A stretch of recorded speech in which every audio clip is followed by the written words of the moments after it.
Poof. Get some calm background music here. Age of Sigmar, 3rd Ed Rules, tier list maker. This is for the game players. I've chopped out what I found to be just about all the meaningful rules and mechanics and stuff from 3rd edition. I pulled a little bit from Battle Tomes, but really not too much. We're, in general, not really talking about Battle Tomes here. We're talking about the edition, to keep it on topic. And I made some tiers here. All right, what do you think about these? Perfect. Jesus. I can't believe Bryce prefers Van Patten's rule to mine. Right? Fun. Remember fun? Fun is not perfect. But that's okay. Almost there, but it's probably too weak. Almost there, but it's probably too strong. The It's Fine meme. Who? Broken, but salvageable. Now, what do I mean by broken? I don't mean broken like overpowered. I mean like the rule either doesn't work the way whatever we think it should, whatever. What's who mean? It means this thing, who means this thing essentially doesn't do anything. But also that's okay. Because if it did something, it would probably suck or be less fun or we would hate it. And that's what who means. It's fine means obviously it's fine. But who is, for instance, here, I'll do a who real quick, okay? Bravery. Who? Like, essentially doesn't matter. If they changed the rule so that it would matter, you would hate it, everyone would hate it, and it wouldn't be fun. And so everyone asking for bravery to matter are begging Games Workshop to make the game worse and less fun, in my opinion. Translation. All right. Anyway, broken in this sense isn't like overpowered. It has nothing to do with how strong it is, really. It's just like this thing is broken. It's not fun. It's not working right. But we can salvage it, right? And then reimagine it as in this, probably something like this should probably exist in the game categorically, but this thing here isn't working to such a degree that not only do you need to rewrite it, you have to reimagine what it even is. And then finally, delete entirely toxic. Don't even reimagine it. It just makes the game worse. The tasteful thickness of it. Oh my god. It even has a watermark, yeah. Anyway, so these are the tiers. As far as I could reckon. Make Braver Matter is the it's the definite you think you do but you don't meme. Except real, right? What'd you miss? Good meme. Arden Throne. Literally nothing. We just barely began with content, alright?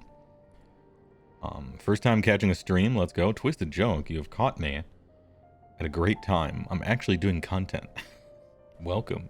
I do these all the time. Nobody tell him. I do content non-stop. It's not like we go walk through forests when it's raining and just like read chat messages. A lot of first timers today. Let's go. Oh, dude, this system works. Usually I don't get a lot of stuff on Fridays. Maybe it's because I decided to advertise my stream a minor amount. I should do that more, I guess. It's non-stop content over here. All right, let me see if I missed anything, and then we'll get right to it. And I want your feedback. People who play the game and pretend to, or maybe they just armchair pretend you do, and that's it. Anyhow, let's start her off, shall we? This is a retrospective of 3rd Ed, by the way, and what we're looking forward to, or not, Hopium / Please God Noium for 4th edition. Are you going to upload Twitch clips instead of proper videos again? Yes. Last year, I did very few YouTube videos because I was working. This year, I'm going to be doing much more YouTube. He said. Anyway, what shall we start with? I feel like we might as well define our terms. That's always good, right? Find a perfect, find a mid, find a delete entirely. Oh, what do we have here? Oh, Bless, Arcane Bolt, Coalition, Battle Tactics, Faction, Battle Tactics, Curse, Invocations, Redeploy. All sorts of stuff. One drop. Look out, sir. Can you guys see this all right? Shall we enhance? Is this better? Welcome. Triumphs. Shall we start with them? You're curious what I think? Alright, let's do it. Triumphs. Here they are. I'm gonna like put everything probably in fine for a little while we talk about it. This isn't me putting it in fine.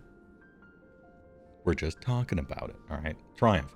For those of you at home, what do triumphs do? If you have the fewest points in your list compared to your opponent, you may select a triumph. It's an enhancement technically. There are 3 of them. +1 to wound. Reroll charges. There's a 3rd one that no one knows. Anyway, there are 3 minor benefits.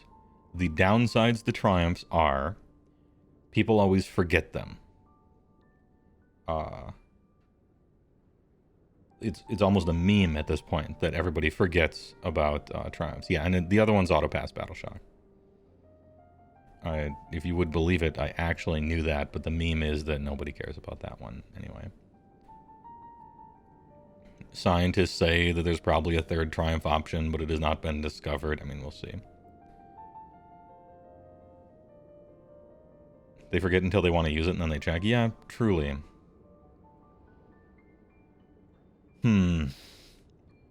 They're not terrifically impactful. As an Ogre player, as a Beastclaw Raiders player, I'm often trying to get the Triumph. But that's because my rules suck so bad. Except for one guy. I think it's an interesting idea to have someone decide to play a slightly smaller army than normal as a risk-reward in list building to try to get a benefit. Just in a vacuum, that idea. How good should that benefit be? Probably not very good. It used to be the case in the olden days that you could essentially pay 50 points to get an extra command point during the game. I think I like the idea of playing down points, at least a little bit. Not...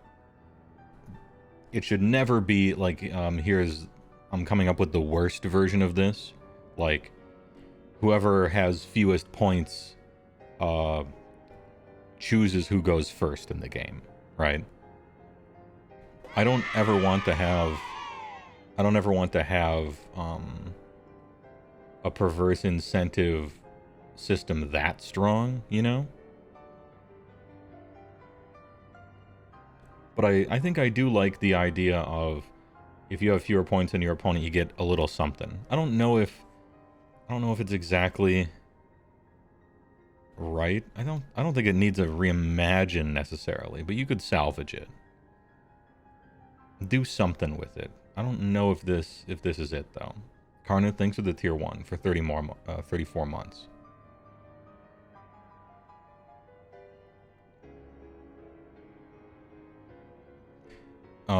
Do the space and list building they fill get better if you have pointed enhancements that could cover the 40 to 50? No. I strongly don't want pointed enhancements. I think it's the road to ruin. To bean counting. To list building taking for fucking ever. I really like the opportunity cost of enhancements in Age of Sigmar. And, indeed, unit options. Like, you can either equip your guys with this or that. You can choose this or that artifact, this or that trait, etc. I like the opportunity cost nature of them. And I very don't want us to be nickel and diming 10 points for this grenade, 10 points for this war gear thing, 5 points to upgrade a unit champion into a giga unit champion who gives you +1 to charge, and ooh, you can pay an extra 8 points per for an extra 1 guy in each squad. I don't want any of that to ever happen.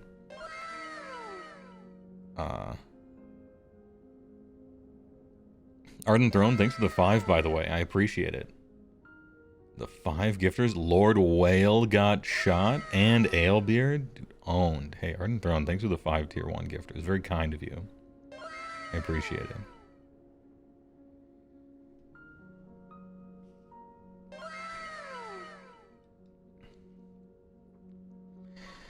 The longer I think about triumphs, the longer I think it's fine. What do you guys think about this? I think it's fine. The bonuses aren't that great, but they shouldn't be. They are meaningful. You don't need a hero nearby. You don't spend a resource to do it. When 2 people are tied, nobody gets one. I think it's fine.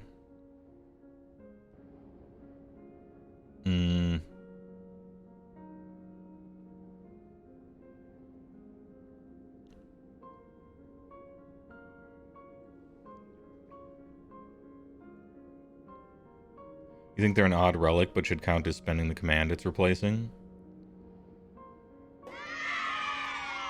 To me, if the... does that kill them? That really hurts them, if they count as commands. Lemon on Rye, thanks for the tier 1 for 38 months. Yo, a perfect streak, look at this. And cool hat. Hey, I appreciate it. You can buy it at the store.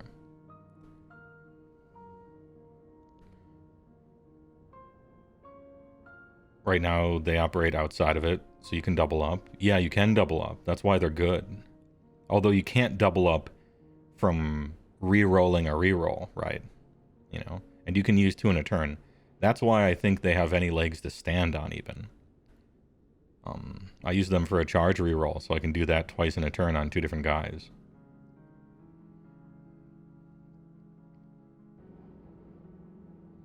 Once a game double command, like you can use a command that lets you reuse it on another guy. You're fine with them going away. If they got rid of them, I guess I wouldn't... I guess I would care. Man, our first one is the hardest one. Good question, I guess. I could go anywhere with triumphs. Well, alright. Playing with fewer points than your opponent. That matters in some way. So we should give you a bonus for doing that. Because then it opens up a fun little metagame. Ooh, I'm gonna try to get the triumph. 1960, whatever. Like, that's kind of neat, you know. It's not a bad thing. You don't want them to be too good. I think they're perfectly balanced, really. Because people aren't really striving to play with fewer points to get them. But they are very meaningful when they happen.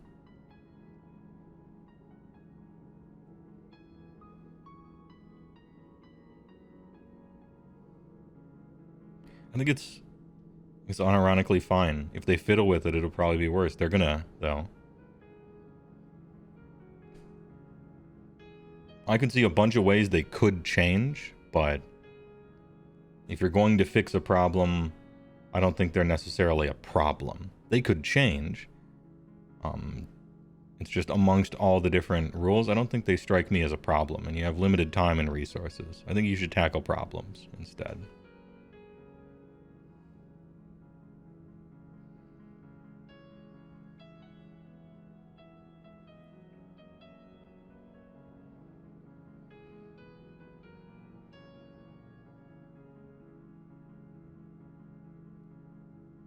Could use a change, sure. I'm not, into what? Let's not rate triumphs high because we just like the idea that the player with less gets something. To me, it's a question of triumphs are the way, which is pretty meh.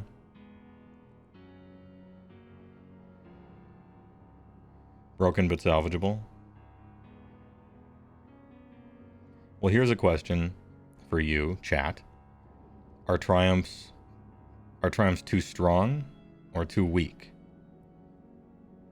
Or third option, is that not the point?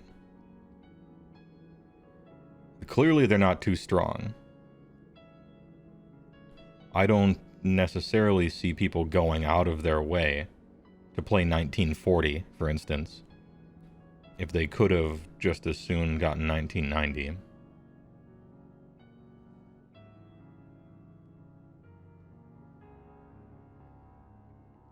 Most of the armies that take triumphs do it almost by accident. Just the manner, the way that once they've added all the units to the army, it just ends up they have 30 points left over, and so they just get a triumph from the deal.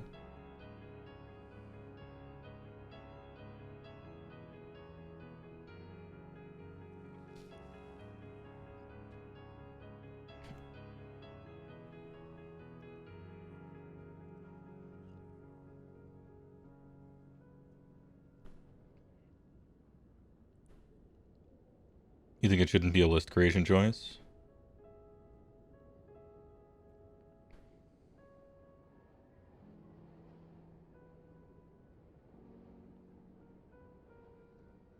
Alright. You think it's valuable when the points costs aren't granular enough to always hit 2k, but you always forget about them? I don't. But I know that a lot of people do.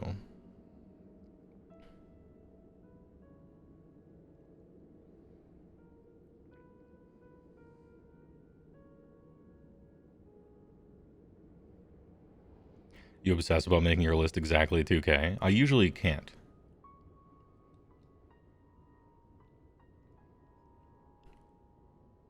Alright. I actually think they're fine. I've heard all and I've read all.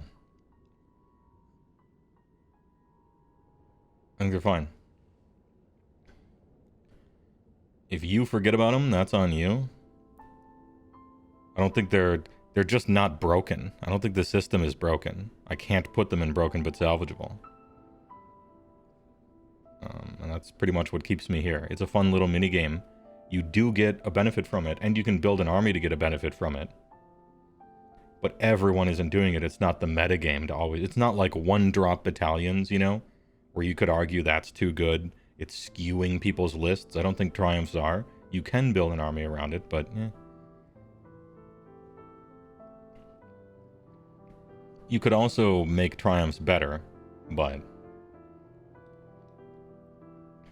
Hey, speaking of skewing list building, alright, here, triumphs, innocent, unassuming, oh, I happen to have 1960, maybe I get a triumph, alright, here you go, kid, you know.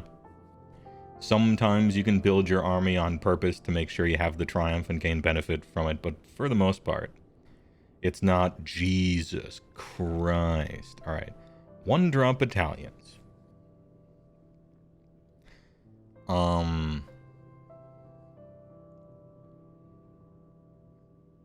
do we feel about one-drop battalions?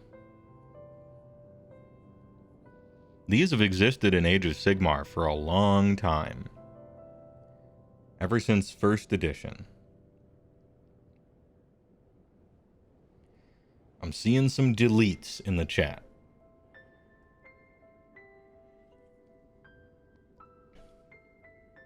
One drop would be fine if there were other meaningful choices. Emphasis meaningful.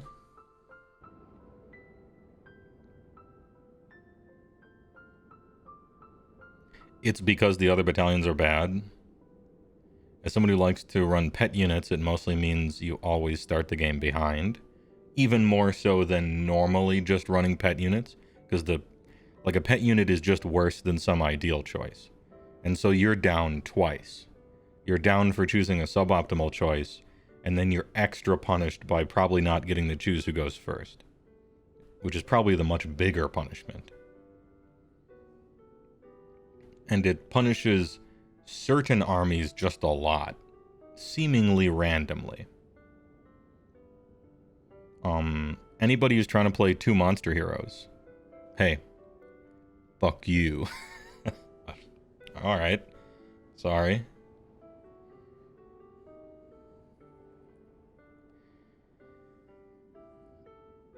Is the downside to having a fit in a 1-drop balanced by getting to choose who goes first?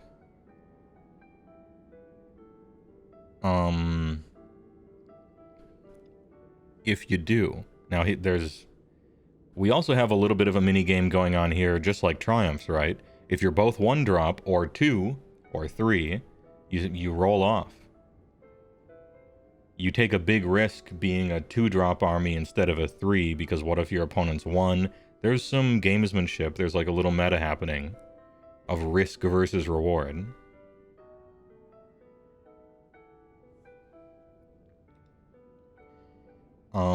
My 30,000 foot view is, it's absolutely a great thing that during list building, players of any army have a choice and ways that they can affect who goes first.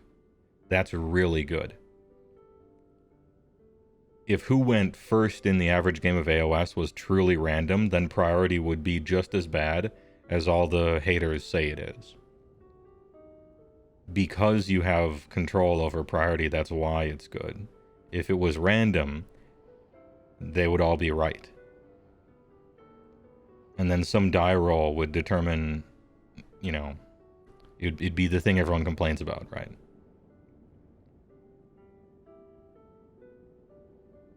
You said in a past stream it'd be an interesting science experiment to see how many points people would play down to ensure first drop. Yeah, but it's not an experiment I would want to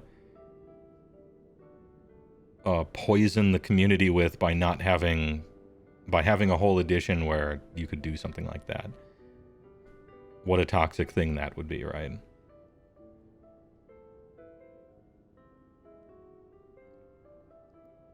They've been continuously softening how good 1-drop is. They've given us stuff to do on our opponent's turn. They've allowed the person who goes first to get a free battle tactic, no questions asked, where the person who goes second, it's harder or more risky to do so. I'm thinking either almost there but too strong, or broken but salvageable. Consider right now that we're only talking about 1-drop battalions. We're not talking about the whole battalion system. It's either almost there and too strong, or broken but salvageable. It's one of those two for me.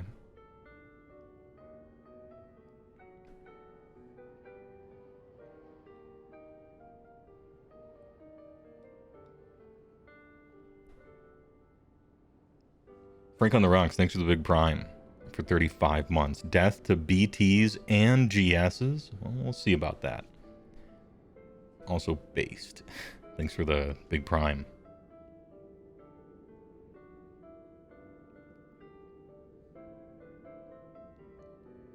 I think there's a two-pronged system here. 1-drop battalion's too good. But it's good that you have some control over who takes the first turn. That fact makes priority not shit. Priority would be the worst system in the world if you had no control over who went first in any way. Luckily, AOS is good, and so it does that. Now, the other battalions, you guys gotta... Hold up. Where's the other battalions?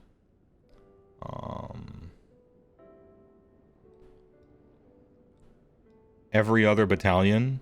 What the fuck are you doing? Other battalions, do you even lift? You have 1-drop, and then you have fucking nothing. Like 1 enhancement. 1 enhancement is like the best one, and I would put it at, on average, 1/4 as good as 1-drop. And in some real specific cases where you're trying to get a really meaningful second artifact, you know, maybe half as good.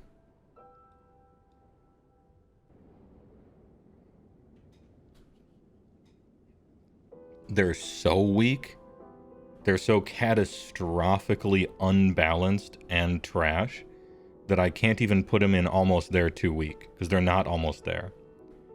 They're just entirely broken. But the system is salvageable.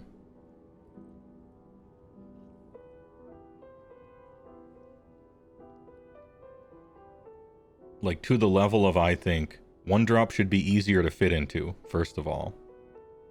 So that everyone can just choose to be in it. And it's not dependent on randomly what type of army you are. And the other battalions have to... What I want to do, my goal for this, is when you choose 1-drop, I want you to feel bad. Because you don't get to take the other one. I want the other ones to be that good. Like, Warlord Battalion, 3 extra enhancements. Warlord Battalion, choose a unit, it becomes Battleline. Like, I want them to be like, oh shit. Damn. That's what I want the other ones to be like. Push the envelope. Heroes in this battalion, not only can you not target them, your opponent can't even look at them. He has to avert his gaze in shame and only describe relatively where your heroes are on the battlefield, you know, like...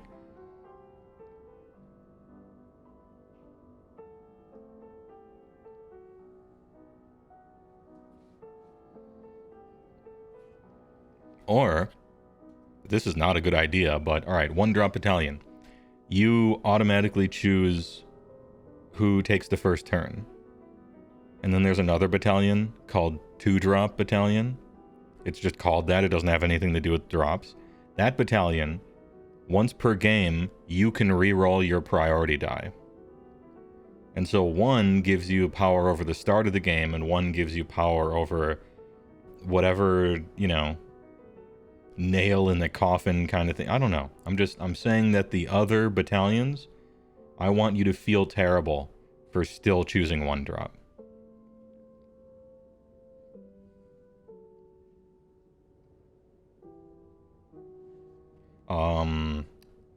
Battalion,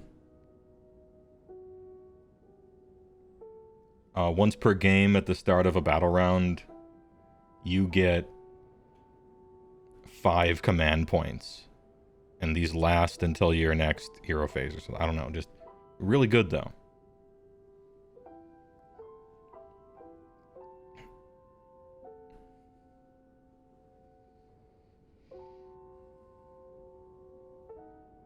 Let me read some of the thoughts on this.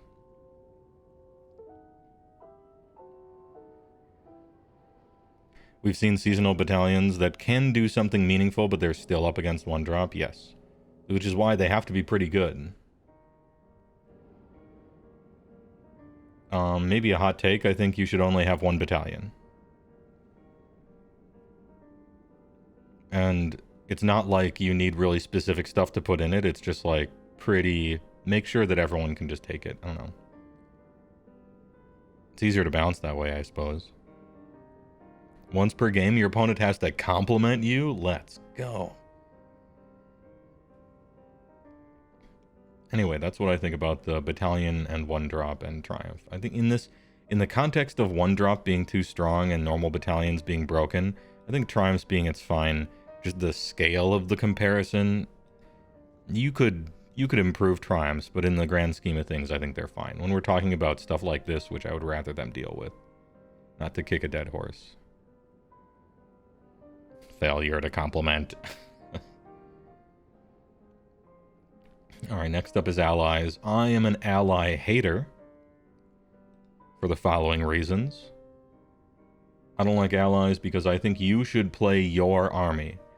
Twofold one.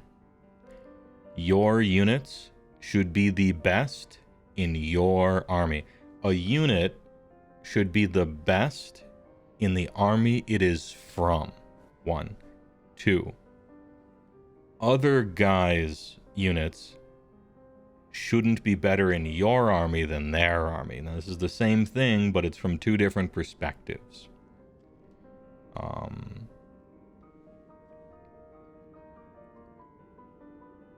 I strongly feel this way. Grimghast Reapers should be the best in Night Haunt. There should never be such a thing as, like, Nagash playing 60 of them and outperforming. Because it feels bad for you to not be playing your guys because somebody else's guys are better. And it feels bad for them that their guys are better in somebody else's armies.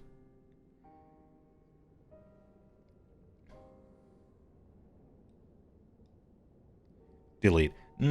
Hold on. I'm tempted to delete them into the trash.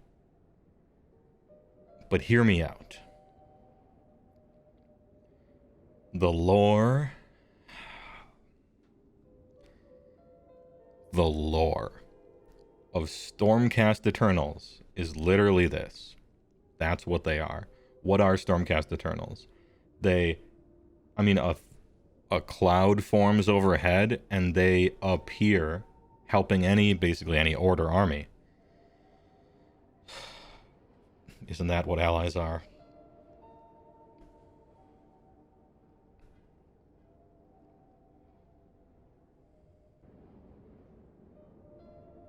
Doesn't it make a lot of lore sense for you to play some Stormcast in all of your different Order armies?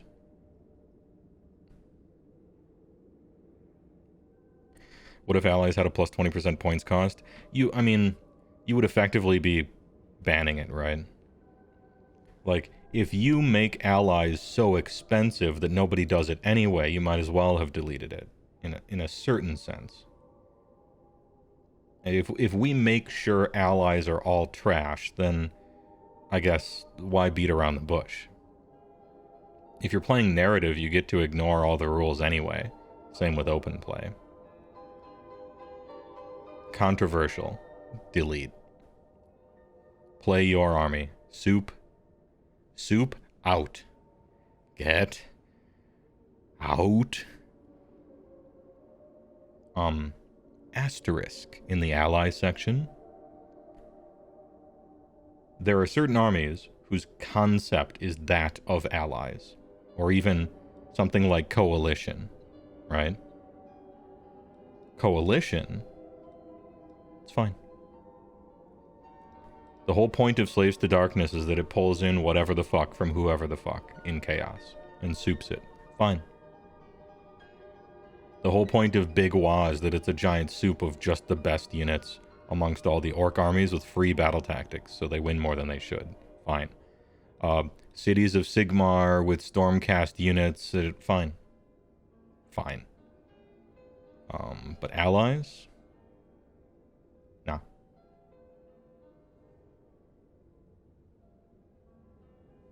So anyway, this might look weird on a video later, but as long as regiments get to stay, two things. One, they really actually won't. They will get rid of them just like they get rid of all of the stuff like that they make before an edition changes. And two, I think those were a mistake as well. I don't like temporary armies like that. I don't like the feeling it gives players when you're like, I'm going to make a regiment of renown out of 7 of the new boxes, and then 4th edition comes out and the renown and the regiment goes away, and your army is never playable again. And you have an extra 23 gorgers that you'll literally never use. You played them for 6 months. Like, it's a shit concept and a bad idea to do. I don't like that at all. Keep it in narrative or something, I'm not sure. Maybe this time they won't do that, in which case I will apologize. But in history, with mercenary stuff, the special mercenary things you could do, regiments of renown, they continuously come out with, oh, here's a brand new way to play an army that you will for a while, and then thanks for your purchase, and now it's retired. I don't like that. I don't like that at all. which is why I don't like Regiments of Renown. If they did get to stay forever, okay, put them in the Battle Tome and make them like a legit thing forever. Sure. So I guess I agree there. Coalition is cooked. Do you think it's going away? They're going to need some sort of rule about how to make Slaves to Darkness and Stormcast and stuff, I suppose, unless they're just giving up on that representation of it, I think. But anyway, I don't like allies. I'm a known hater.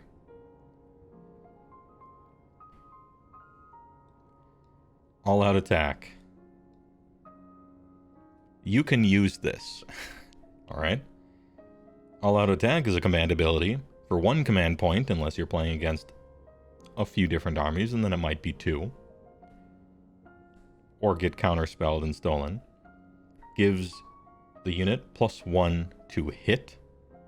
Kind of doesn't stack with a bunch of stuff and a goofy-ass system they came up with to stop fun. You remember the fun of 1st and 2nd edition where combos were possible? Combos were banned, and so now this is what we have. How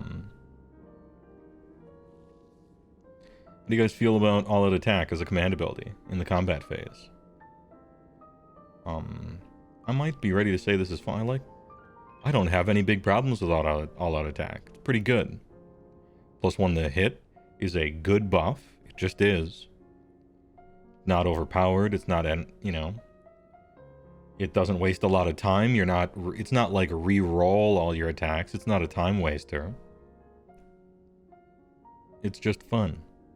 I think we're in the fun zone with it. Being able to use it on your opponent's turn, as Sigiabusta has said, gives you something to do besides just watch your guys die.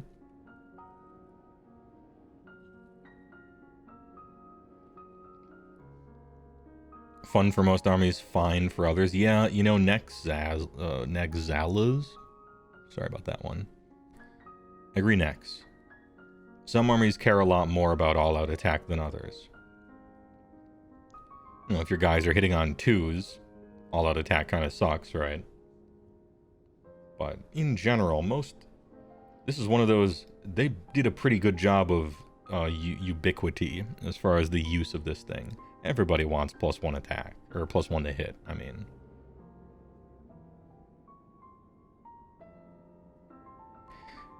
All-out attack, aka the only reason you ever even think of taking things with 4s to hit? Yeah, kinda.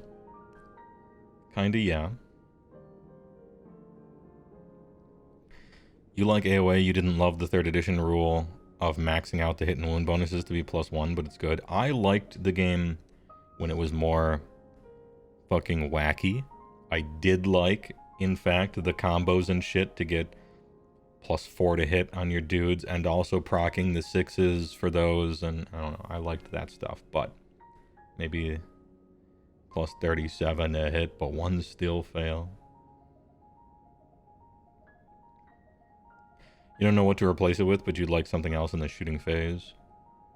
All-out attack is probably a little weaker in the shooting phase, right? Or is that just negativity bias? I think that might be a bias of mine. That all the good shooting procs mortal wounds on 6s and it doesn't matter what you're actually rolling to hit is not true. It's probably a bias, I think. It is a more balanced game without those stacks. Agree. But balance isn't fun.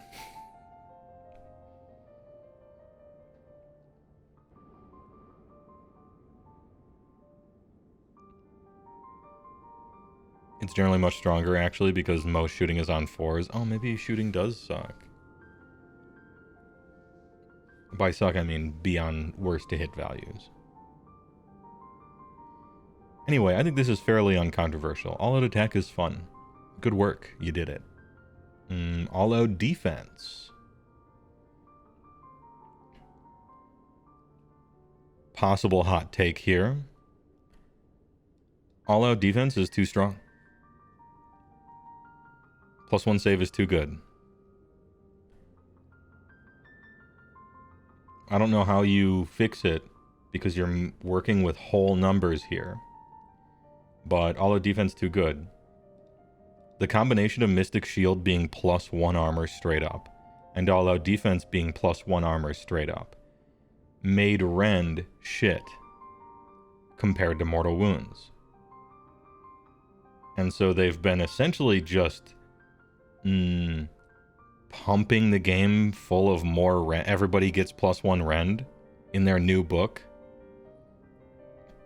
But even still, I think Mortal Wounds pull ahead of Rend compared to how it used to be back in the olden days, right?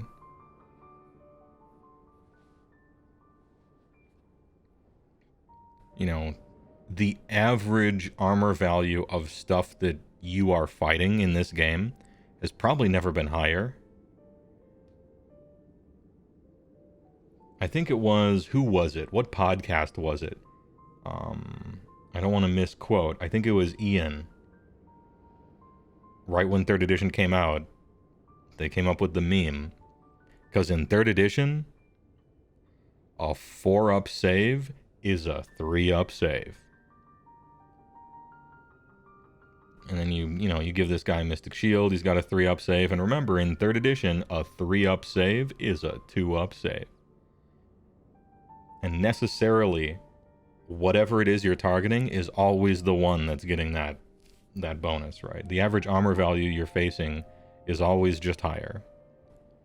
I think All Out D and Mystic. Where's Mystic Shield? I'll put it in the same spot. One or both are too good. Mystic Shield. I don't like the save stacking. I think these two together are too strong. Or even separate.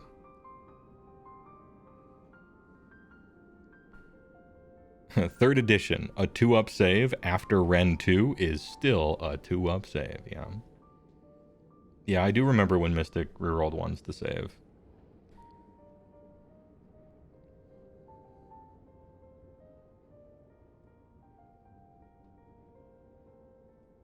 A Nurgle Banner Chaos Warrior Enjoyer? Oof. In 40k they did a thing where if your save is a 3-up, you can't get it to be 2-up, would you like?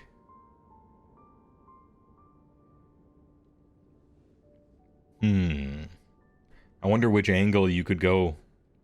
You could make some core rule where you can't get a save better than a whatever, or you can't improve your save more than 1 net, which is what they're doing now, or you can't improve your save at more than 1 net after Rend, or maybe before Rend, or blah blah blah. Maybe Mystic Shield is worse, maybe All Out Defense is worse, maybe they're the same but something else. Something. I think they're a bit too good. If each of them was like half of an armor or something. I know you can only do whole numbers, but there's something with it.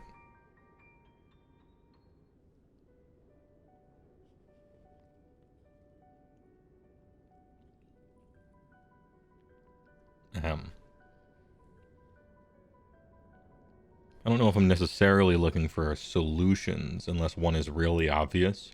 I'm just like a player pointing out, hey, I think something is maybe wrong here.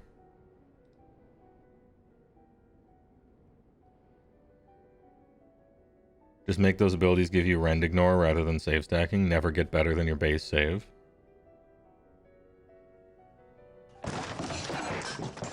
Hold up.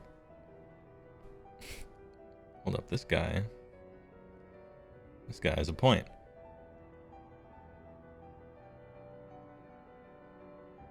What if it just gave you Rend Ignore? Alright, put your brain in competitive player mode. If All Out Defense and Mystic Shield were just Rend Ignore, ignore Rend X, right? And I'm talking like, you can stack these. If you have both, you ignore Rend 2, right? Is Mystic Shield trash? Do you start dropping the wizards from all of your armies? Like, Giga competitive brain? Is this like, it's immediately ruined, it's trash? Roar sucks now because you don't care about all-out defense anymore, and the dominoes just start. What do you, any big-time competitive players? Did we ruin it, in other words?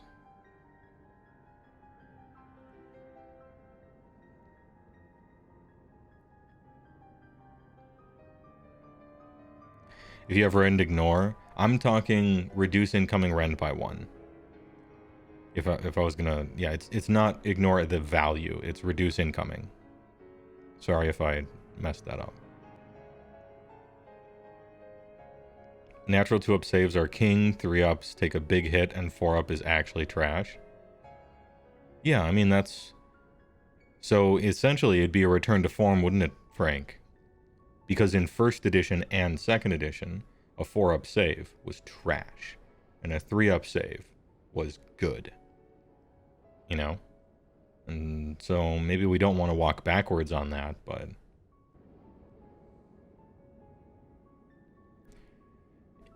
It would make 2 or 3-up natty saves way better. Yeah, maybe that's okay.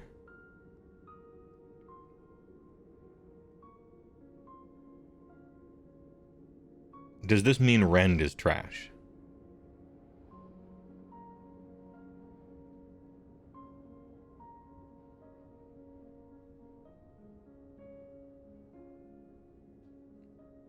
It means rend 2 is better. It's a mortal wound buff? I don't think it is a mortal wound buff. I think mortal wounds are the same. Because today, right now, as you read this, rend 1 is trash. Rend 2 is maybe you'll get some damage through. And rend 3 doesn't exist. And everyone just spams mortal wounds because that's what you do. Because it's Age of Sigmar. So really, is it even changing much? Why spend time putting your points into rend that will be ignored when you can mortal wound stuff? I mean, that's today. That's right now. It's the same, right?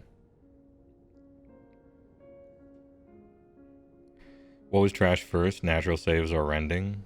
In the before time, high rend was really good, and mortal wounds were better. And then, in 2nd edition, high rend was good, and mortal wounds were better. And now, high rend is okay, and mortal wounds are better. But you're doing fewer mortal wounds than you've ever done before in the past.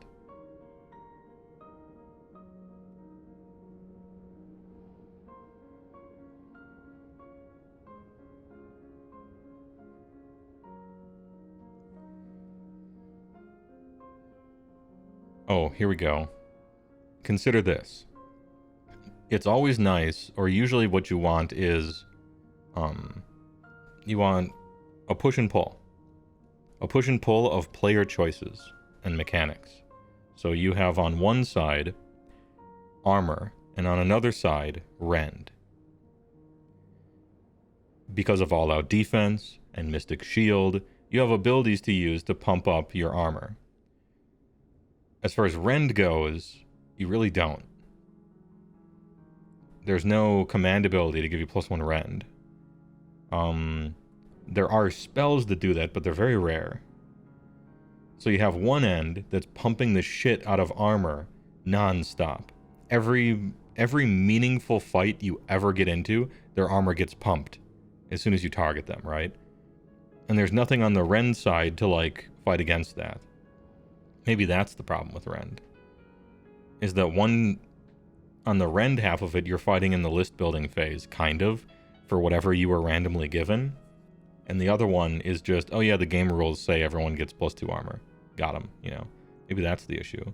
As far as mortal wounds, on one side we have mortal wounds, which are expensive, and then like wards or rune wards or something.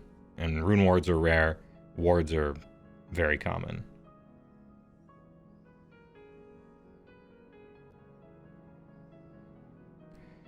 You pay a lot of points for rend 2 and rend 3, and that puts you basically equal to anyone who casts Mystic Shield and spends 1 command point. You're even.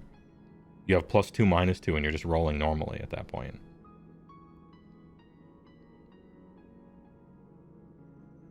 You like the idea of making all-out DB a 6-up ward instead? Making mortal wounds worse, too. That cuts into the mortal wound pie.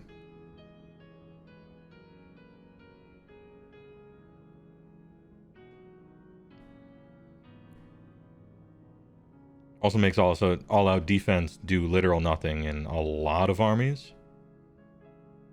So every death army doesn't get all-out defense. It doesn't do anything there. Doesn't do anything for Beast Claw. Doesn't do anything for... well, I was about to say Stormcast, but you just wouldn't choose that sub-faction then.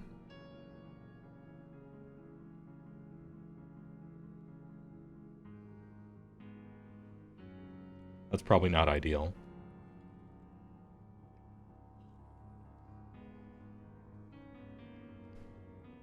This one's a tough one to fix because it's such a cobweb that touches all parts of the entire game.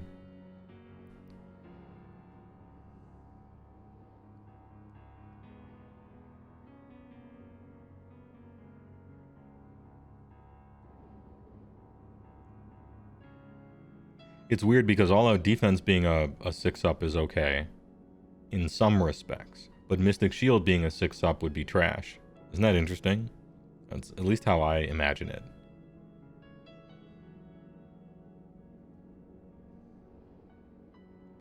Honestly, you just spend command points on other things. True.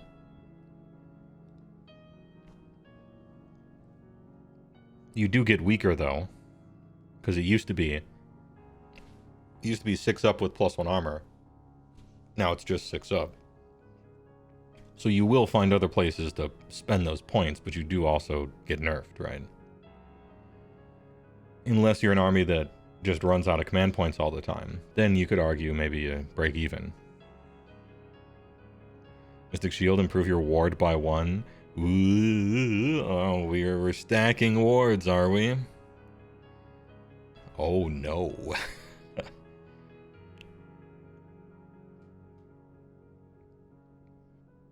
Cool idea, but it usually does nothing or breaks the game. I'm leaning into the second one.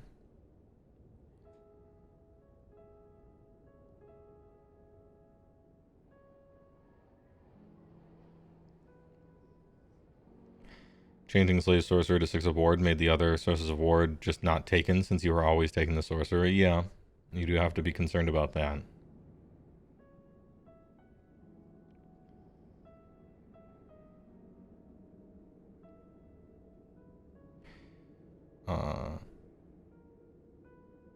Three up, Nurgle, Jenny. Ward stacking is the most unfun mechanic. I do remember the ward stacking days. The Hearthguard Berserkers with the 3-up, re-rolling all fails with a 5-up and then also a 6-up. Anyway, am I very out of pocket? I think Mystic Shield and all of defense are very slightly too good. Maybe not even slightly too good. They're in retrospect, they're a bit too good. If Mystic Shield didn't exist, would people even take wizards? Yeah. But I think something like a third of every army that's currently taking a wizard would drop theirs. That's like the power of the pull of Mystic Shield. Not this season, obviously, but you get what I mean. One of the reasons why Roar is so... Everybody says Roar is overpowered. It's because it turns off all-out defense. And all-out defense is kind of overpowered, you know. I don't know.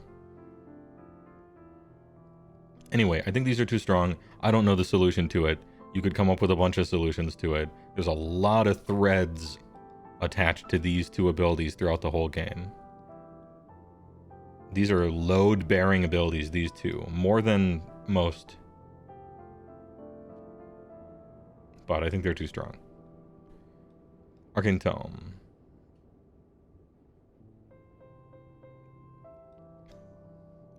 Arcane Tome. Why has Arcane Tome been nerfed 2 separate times? Well, because on average, heroes in this game are trash, and they do not give them war scrolls that are even remotely good. 2, Mystic Shield is overpowered. And 3, most of the artifacts they write for this game are trash, that clearly no time was spent thinking of. And so you have, I think Arcane Tome is a symptom of a greater disease, and Arcane Tome has done nothing wrong. It just gives you a wizard. That's it. Doesn't make you ethereal, doesn't give you a 5-up ward, doesn't give you whenever you spend a command point, roll a die, and on a 5-up you get another command point for free every time. Just makes one of your heroes have one synergy.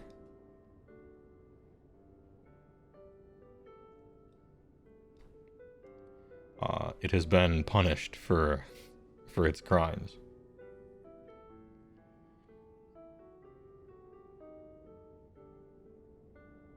Arcane Tome is fine. It's the fact that even in-book options are worse that boosts it. Yeah. There's a lot of things making Arcane Tome so ubiquitous.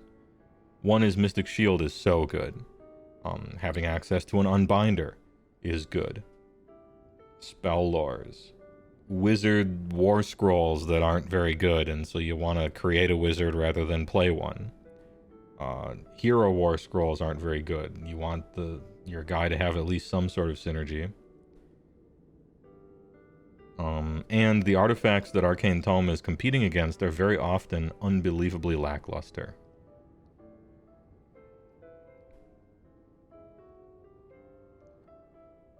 Now you can't be a priest and a wizard, sadly, which nerfed my army. No fun allowed. If you want a wizard, pay for one with points. I don't have a wizard in my army. I don't have a Beast Claw Raiders wizard. But I get your point.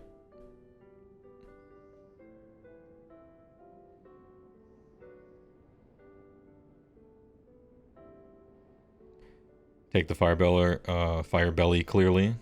Put him on a Segway. Just scoot. Is your artifact as good as +1 save? On any target around him? Not even just on the guy. On any target. Yeah, take Arcane Tome.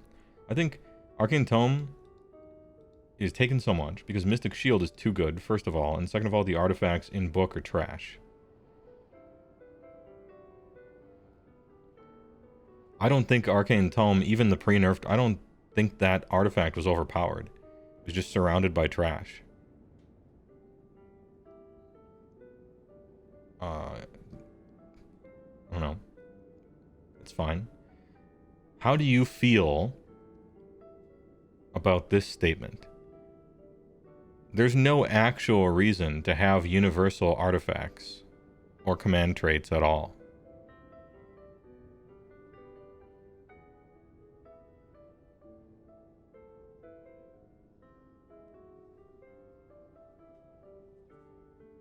Like, what is the reason? Why do you need universal artifacts and traits and stuff? Why? Everybody gets a battle tome where they get customized ones.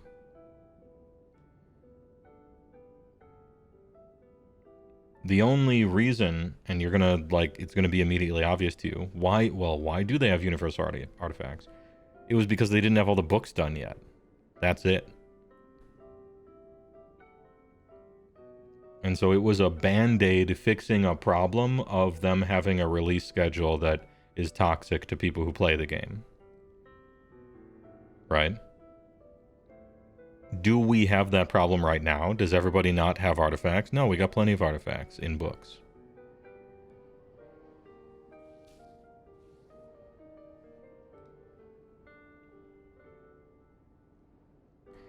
Just bin all universal enhancements and you play Stormcast and you have no good ones in your book?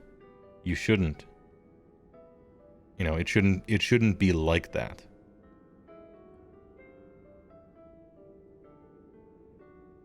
When it was Realm Artifacts, it was a different game, but having literal 3 sucks, yeah. Now it's a band-aid for bad in-book enhancements. There's no way they are incapable of writing good artifacts. They do it on purpose. We've watched them do it, you know? They're capable of writing good rules if they want to. The question is, why don't they want to? Delete Arcane Tome. Because there shouldn't be universal artifacts. They should just be in the book, in your battle tome. You know? I don't know that there's a reason for universal ones at all.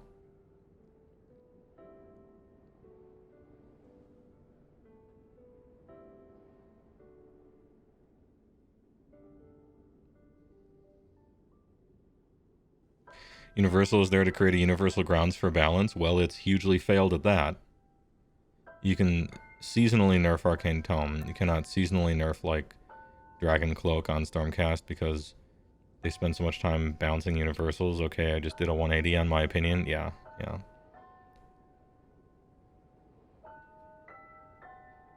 Arcane Tome itself, pre-nerf version, was fine. There was no reason to make Arcane Tome worse. But I don't think there needs to be universal artifacts in any case. I think delete. Thermal Rider Cloak was the shit, and so was the Sword of Japan, and so was the Brooch. Ethereal Amulet enjoyers. Dude, the -3 Ren Rune Blade, and the other one that did the same thing from... I think there was a Chaemon -3 Rend Blade, and... Was there an Ulgu -3 Rend Blade, or was that Hish? There was some other -3 Rend one. One was Rune Blade, and I can't remember what the other one was. There was also a Gyran, what is it? Gyre Strike for +1 to hit and wound. Oof. Bring back Realm Artifacts. Hold on. Arcane Tome? Hey, almost there. It's just a little too weak. Unironically, this is my opinion. Arcane Tome? It's a little too weak. I don't know why you can't pick spells with it or be a priest. Doesn't seem to be a problem.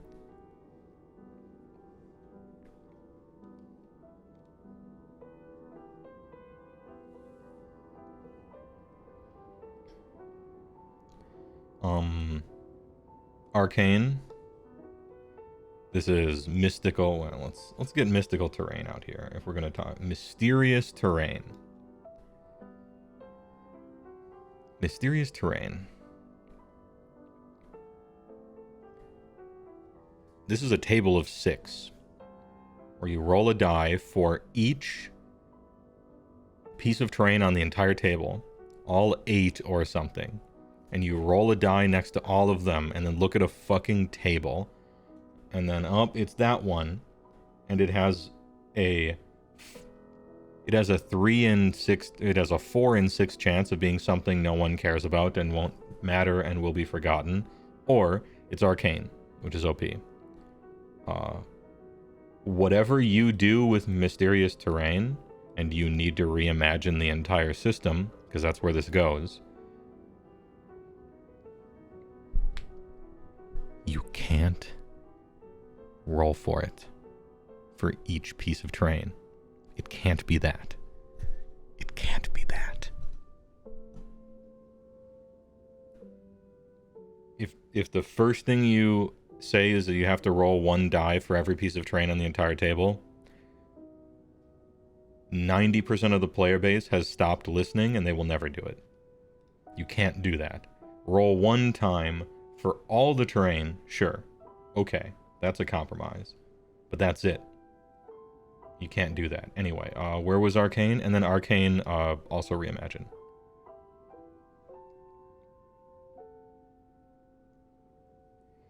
Remember when you played with Realm rules and the Realm actually changed the table rules? That was tight? That was tight. It was awesome. Those were also very often forgotten about, but they were cool. You reimagine the rules 6 feet underground.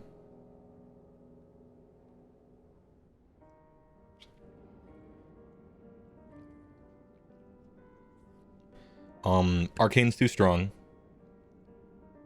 Most of them don't matter. It's annoying hassle to do this and roll a die for all of them. It's a waste of time. It's annoying. It usually doesn't matter. Arcane's too strong. Almost nobody does this.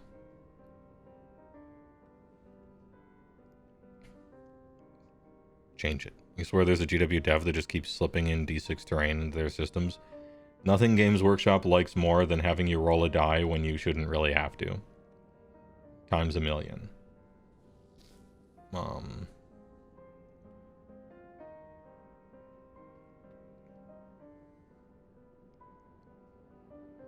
Mystical is twice as good as Arcane. Like it improves your roll by 1 out of 6 instead of 1 out of 12.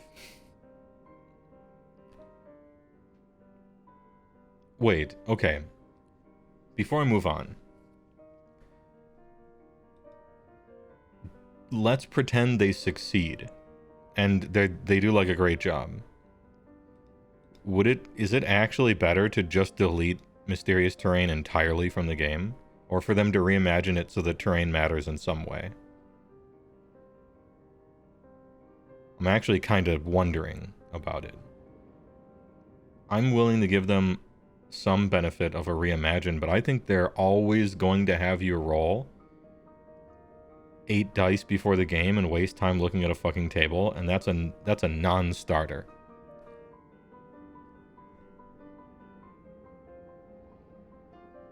Think of the time we could save before a game if people weren't doing that. 1 minute, maybe. Huge. Not gonna lie, you didn't even know mystical terrain was a thing in pitched battles, and you go to GTs, you thought it was Crusade only. Well, that's more likely than you think.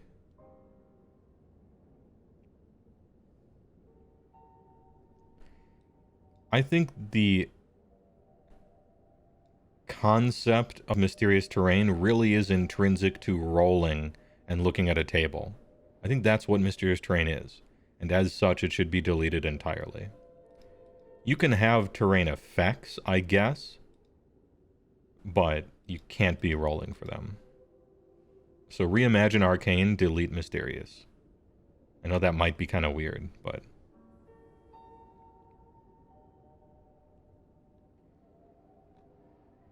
Alright, we got 2 delete entirely so far. Allies and Mysterious Terrain.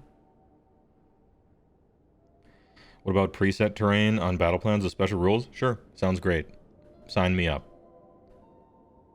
If I walk up to a table and the TO has just done that for me, sure. Awesome. Terrain mattering is cool. Sometimes, you know. We did, you know, you had the Realms of Battle stuff from 2nd edition. That stuff was kind of cool. It was still forgotten about a lot, but it was kind of cool.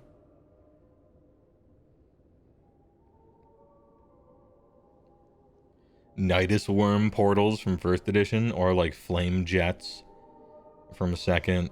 Some Steve Herner table nonsense. That stuff is cool. Anyway, speaking of terrain. Line of sight rules. Games Workshop uses true line of sight.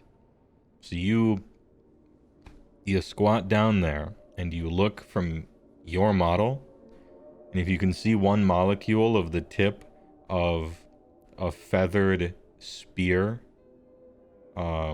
you can shoot the guy through 6 windows. How do you feel about this? It is a little awkward with conversions because you don't want to model for advantage, and so you then at that point have to pretend that the thing is the same size and shape as the real one. Normally I give the benefit of the doubt and just say that people can see, because usually you can. It's very hard to actually break line of sight.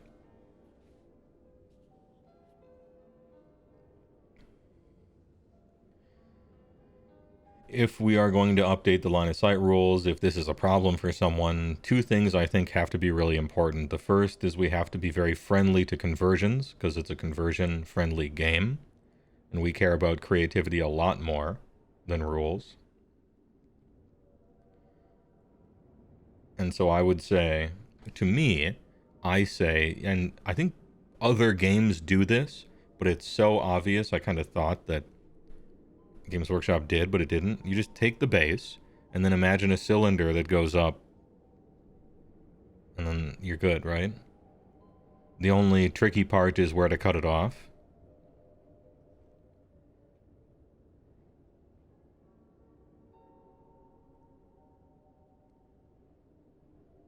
Let other units block LOS so you can screen shooting.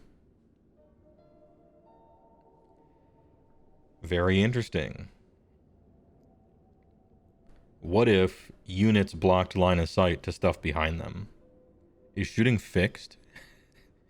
Does shooting actually suck in Age of Sigmar if, like, you literally just pretend you just can't see past one unit or another? Is shooting dead? Did we kill it?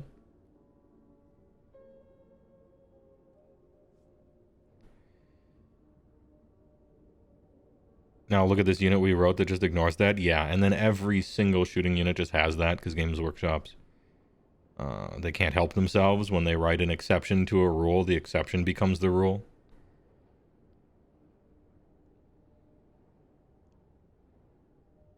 Base to base feels bad because if there's a knee-high wall, then you can't shoot. I agree, Routmeyer Rob.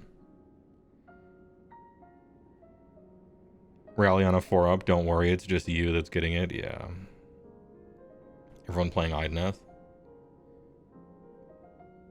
You end up with lofted shot in every new battle tome. You probably do, yeah.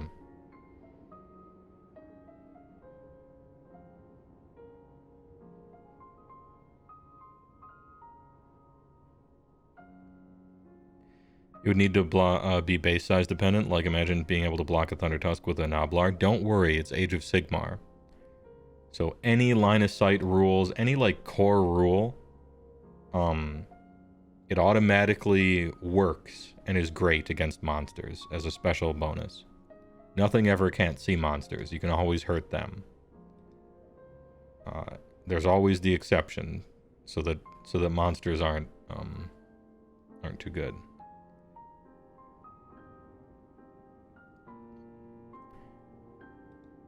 I think it's fine. Long story short, there are things they could do to improve it, but I see enough pitfalls that I think it's fine. You generally just always get shot by stuff. That's okay. I think units blocking LOS would make shooting either terrible or always have some exception rule that they invented, and then it doesn't matter anyway. That is an interesting, very interesting suggestion, though. What if units actually blocked line of sight so that shooting wasn't OP in a vacuum?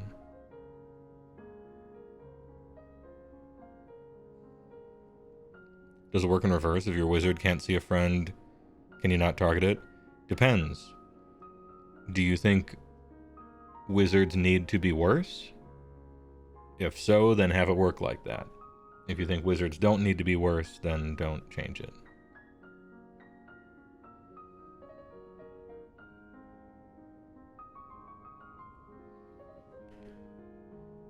LS rules are as a problem specifically because they're not model agnostic. They should depend on base size. Yeah. Maybe we just do the base size cone. You know? Maybe that's it. But then that makes the LS rules more likely to even see everything, I guess.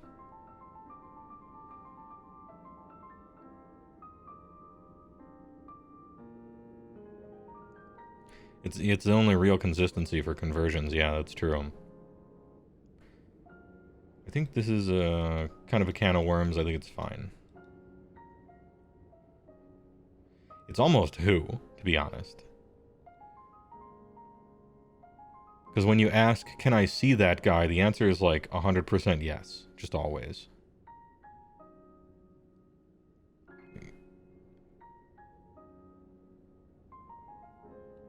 Like you just can always see everything, basically.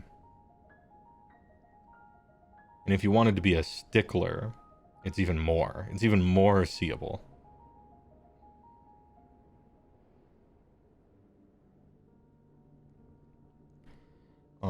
Let's try to go in some kind of order a little bit here. Since we're in cover.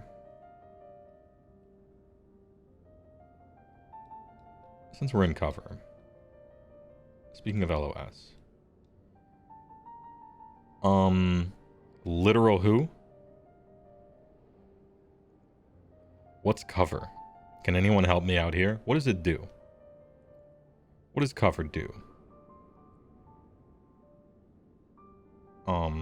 Is it +1 armor? It probably +1 armor, right? who can get cover? You have to be wholly on top of terrain, which is closing in on 1% ever.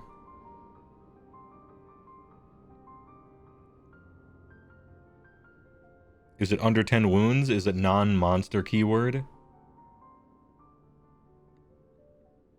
If you haven't... Oh, it's also if you haven't charged. It's also behind. So you have cover from someone else if you are wholly behind terrain as it pertains to someone looking at you. So there is that too. Again, unless you're a monster, because fuck you, apparently. You can't have charged that turn.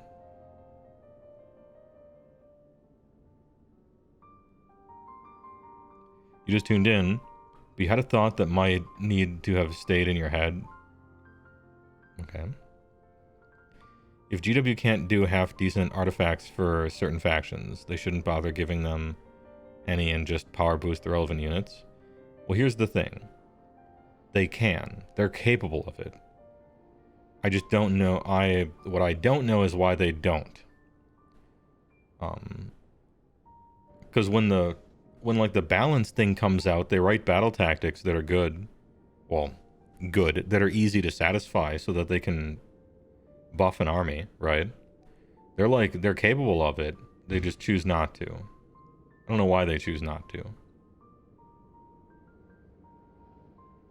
I would say they should just do a better job, because they're not doing a good job with artifacts. And traits. And sub-faction abilities. A lot of stuff in Battle Tomes, really. As far as options are concerned. Read extremely low effort. So I would just as soon say do a better job there. Anyway, I think cover is kind of a who. Sometimes you get +1 armor, but it's, I don't know. It's very, very rare. Battleline if and in. We'll get to it, Bard from Eternity. Is there anything like cover we can talk about, or are we moving on?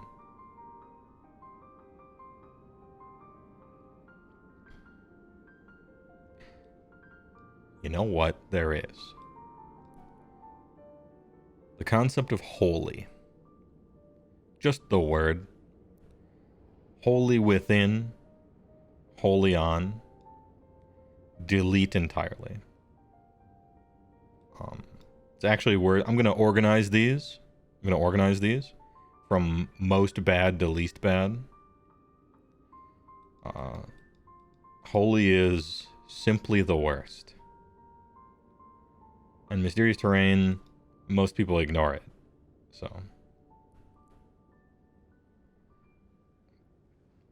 Times a rule will in feature. Holy is the monkey's paw of AOS. So is coherency. We looked at people playing AOS, and people were like, man, I don't like how they made spaghetti strands of their units. That's not what people look like. And every single way to fix that makes the game way less fun for all time.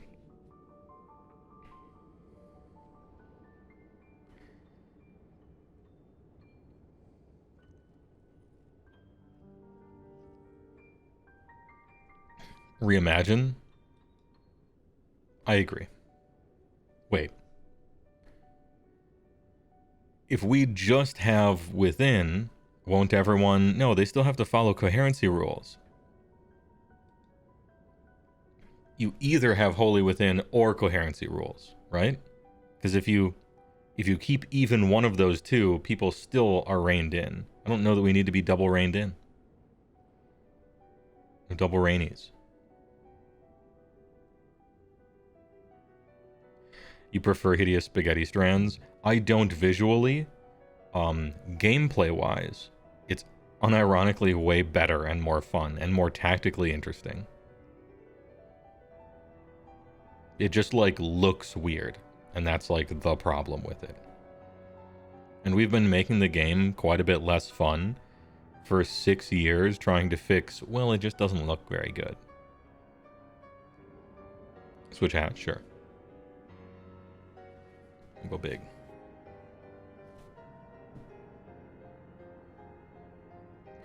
Holy could be much rarer, but holy abilities should be much stronger.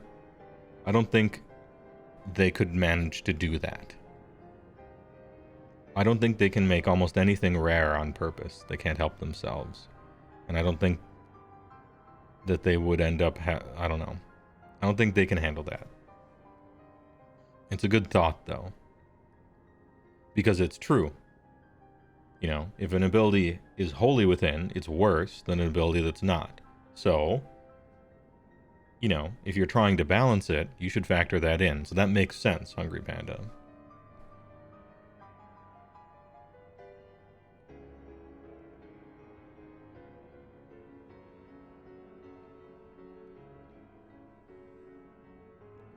Yeah, they nerfed... Honestly, they nerfed most of the reasons for hard coherency anyway. But that's another thing entirely. Yeah, I think if you have to keep one thing, coherency or holy, the thing you keep is obviously coherency. To me, in my opinion. Because both of these do the same job, and coherency is more fun to play with than holy. Although both are annoying because they're both restrictive.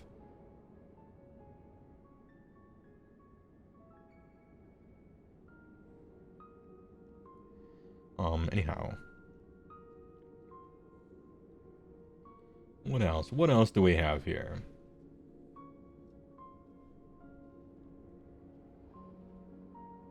I'm probably going to do all of the, like, command ability. I did some of these command abilities first. We'll do those all in a second. Real quick. Battle tactics. Delete entirely from the game. Age of Sigmar is now a game of battle tactics. And that sucks. That's not fun. They were a mistake. Every hero phase, they grind the game to a halt as the player desperately figures out what's even possible for them to maybe do. They almost entirely dictate the exact way that you have to play basically every turn of a game, so that every game is the same. Every turn one, you're doing this battle tactic, which means you have a unit over here, and over here, and over here. And then every second turn, you do that battle tactic, which makes sure that you have to do this and this. It homogenizes every game. It obliges you to play the same all the time. They're boring. It separates winners and losers way too hard. Bro, the difference between a 38% win rate and a 50% win rate is getting like one free battle tactic and a balance update. They matter too much. It's what the game is about now. And I liked the game more when the game wasn't about that. I don't like this new thing they've added to the game that's more important than anything else. I strongly dislike them.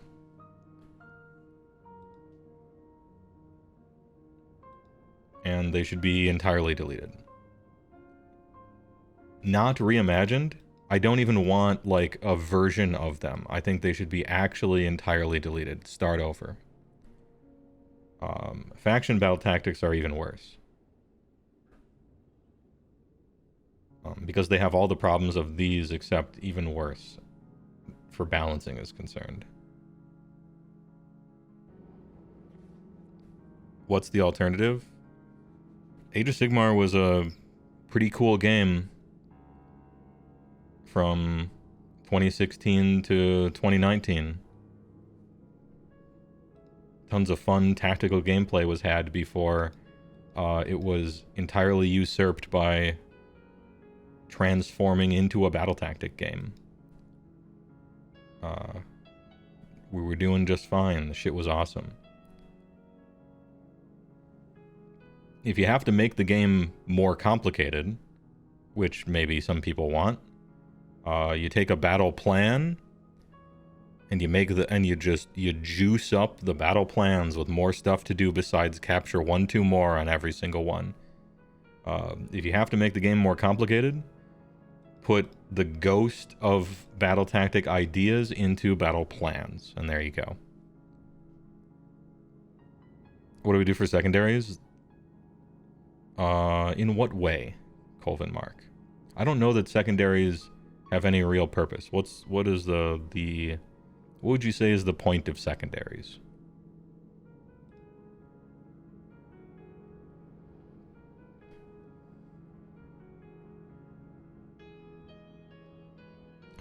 Battle tactics also, they dictate your list building if you're in a split army like GSG or whatever. Count me out, please. Yeah. 40K just recently updated this. They have a deck that modifies how primary points are scored as well as secondary. Yeah, I listened to Vince Venturella had a long explanation of how 40K does it, and at the end of the day, it sounded like it was better than how AOS was doing it. But if I had a preference, it would be none of the above. Point of secondaries is making sure it's not just kill armies, smash phase turn 1, or standing in circles.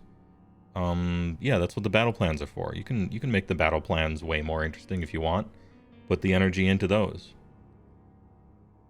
in my opinion. Every battle plan doesn't have to be capture 1, 2 more, right?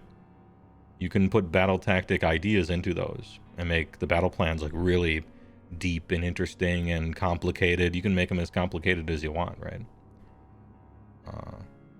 That's my opinion.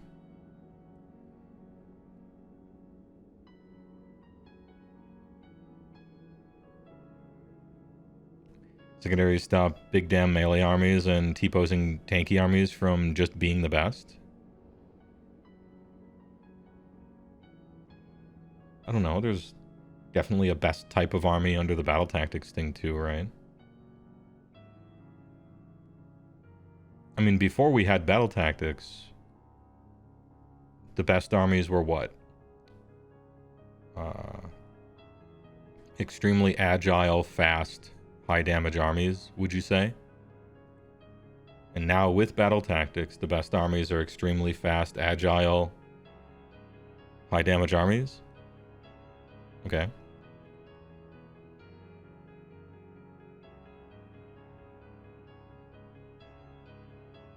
Secondaries help prevent horde chaff spam from being raced to the bottom list building. Kill points don't do that. He's reciting ancient lore. I suppose, in a sense, I am. I'm saying the game was really good before battle tactics, and the game is objectively worse, in my opinion, after them. To me. Like it, I don't know.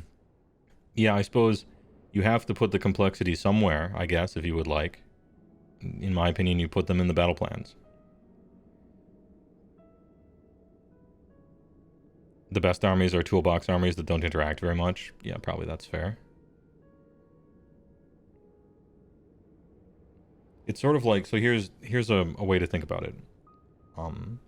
Without battle tactics, you're just standing on circles, and horde would be the best, or smash in the middle, kill your opponent, kill the guy is the best. Well, okay. With battle tactics, auto-complete your battle tactics, whatever they are, is the best, right? Just do a backflip,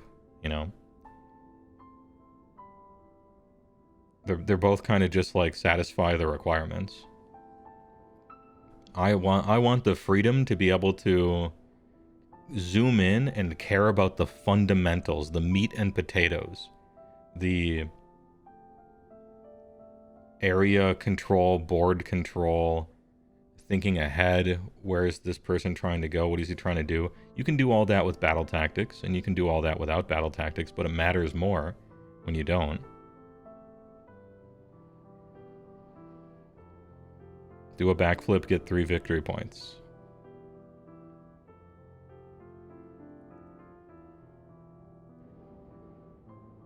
Should demand feats of mental and physical prowess from the player IRL. Yeah.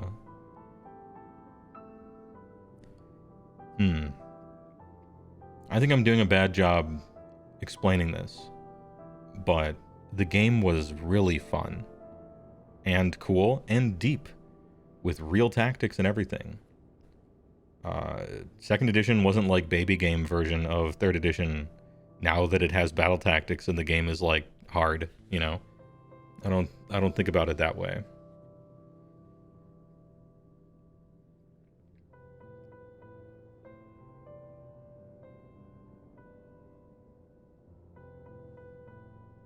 You like how you have been not shitposting the whole time, and the one shitpost is immediately what you read. No need for gravity. What do you mean?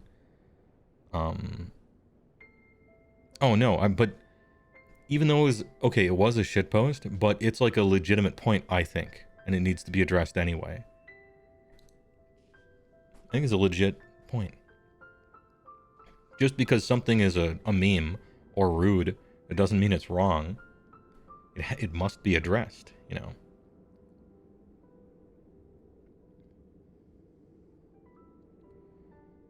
And also the game is stand in circles. It just is. Even with battle tactics, the game is stand in circles.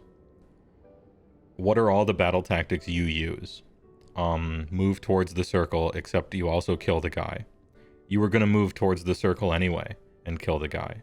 Now you just get +2 points for it. Or, here's a battle tactic. Literally simply exist, and now you get +2 points, because your army 1 is free. Or here's a battle tactic. Do what you were going to do anyway, but then also roll a die, and if you lose the roll, you don't get a battle tactic and lose. I don't know. I think I, for the most part, reject battle tactics 200 IQ, second edition 50 IQ, as far as playing is concerned.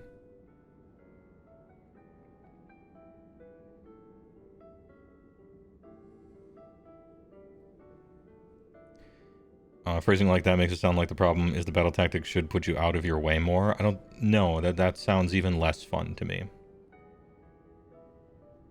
To be honest.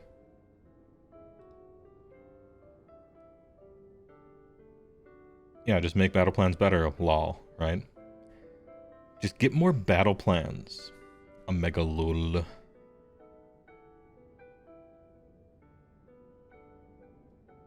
In Warcry, speed and model count is king. In second, I don't remember it being terrifically important. It was for capturing, sure. But speed is always like the best thing. My real problem is this great sentence. I think battle tactics should add small bits of interaction, not force you to play different. The problem with battle tactics is they don't force you to play different. They force you to play the same every game. Because the battle tactic is do a backflip. So what is every game? Every game you do the same backflip now. You know, what did you do before? You stood on a circle. What do you do now? You stand in a circle and do a backflip, but you could choose not to do a backflip, or you could choose to do a backflip. I don't know. Maybe I'm not explaining this well.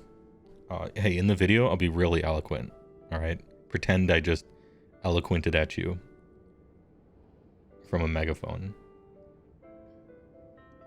D6 damage on this chart yet? Oh, Constant Screamin'. I didn't go too into the battle tomes for this, but we finally found one that I missed. Obviously, D6 damage is trash. Stop. In general, stop writing it. But yeah. Oh, you do your backflip on turn 5? Damn, dude. I do it on turn 4. Limitless possibilities.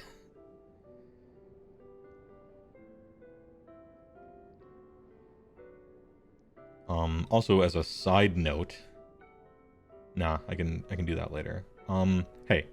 We might as well talk about grand stratagems and faction grand stratagems as well, since we're here. Since we're in the things shoved into the game, so that this is the entire game now, right? Like, we got grand strats. Faction grand strats. Into the trash it goes. I think faction grand strategies could potentially be reimagined. Same with grand strats. I think you could potentially reimagine them. One thing at the end of the entire game, maybe I can give you an olive branch. I think they're still trash because all of them are win more, and then randomly some of them are impossible. So faction grand strats, I would rather wholly go away than that. So yeah, we can't trust them to make faction anything. You just can't. Sad. I think you could reimagine grand strategies. That if you had to do something like battle tactics, which I don't think you do, if you must, then maybe grand strats, because it's one thing. But what I want them not to be is you haven't even deployed against your opponent and your grand strategy is mathematically impossible. That's probably not okay. A grand strategy that says simply don't get tabled and you get it probably shouldn't exist. And if you won really hard, you win even harder. I don't know. That seems to be the three places that grand strategies sit in. I'm not sure what to do about them, but I think they need reimagining. Faction ones, into the trash they go. Battle tactics and faction battle tactics entirely deleted. Not to be replaced, really, with anything. I essentially hate secondaries. Don't like them at all. That complexity, if you want in general some complexity in the game, put it into battle plans instead of anywhere else, I think. And into battle tomes, into the back into the armies. We had a lot of complexity in armies and it got kind of taken out and put elsewhere. I kind of want the armies to be a little more complex again. I'll do 2 backflips. That one's sick. How about roll a die on a 4-up? You have done a backflip. And then you get 3 points.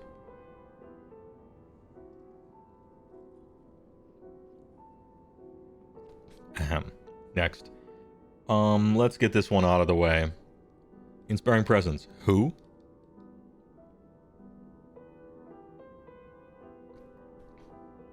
Wait, no. Actually. Inspiring Presence is perfect.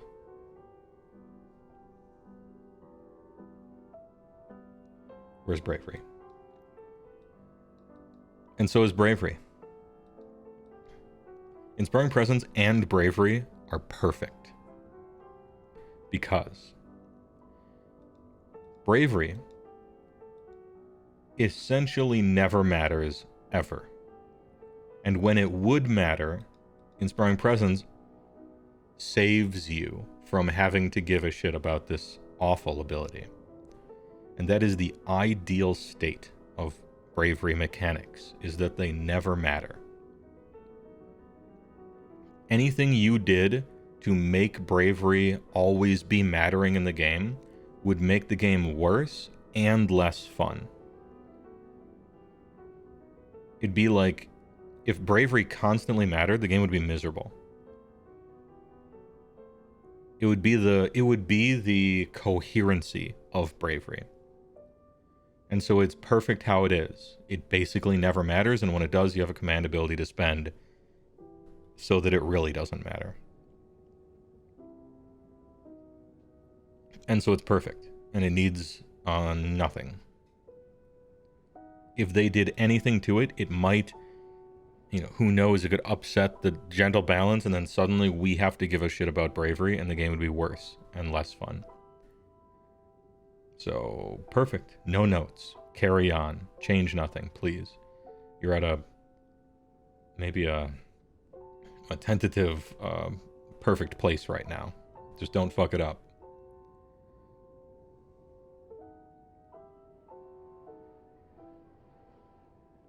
If you fail, you don't lose models, but you don't count on objectives and can't get commands. See, that's exactly what I'm talking about.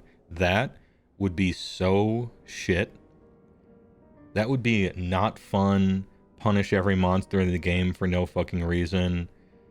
Yeah, can't ask it. That would be not fun. That doesn't sound fun. Holy shit. Yeah, that's exactly what I'm talking about. Is that how 40K does it? Okay, cool. Yes. See, we have a perfect example. That sounds miserable to play under. Absolutely disgusting. So yeah, don't do that. Please, please. Anyway, I appreciate, I actually do appreciate the 40K comments because I don't know about 40K. So it's interesting to see what they've done with a similar game, you know. They made it so you can only do Inspiring Presence one time all game. Ugh. No. Keep a lot of that 40K ass stuff out of AOS, please. In my IMO. You're shocked that lookouts and bodyguards are both mechanics. That's what happens when you write an entire game by the seat of your pants just as you go with no plan. You sometimes write the same rule more than once, and then give both of it to the same army sometimes. It's one of the downsides of them not making everything all at once on purpose with control, and then releasing it over time. Instead, they kind of write it over time, and it really shows. In a bad way. That sucks for the players. But it's good for the people who randomly buy stuff, I guess. I don't know. It sucks.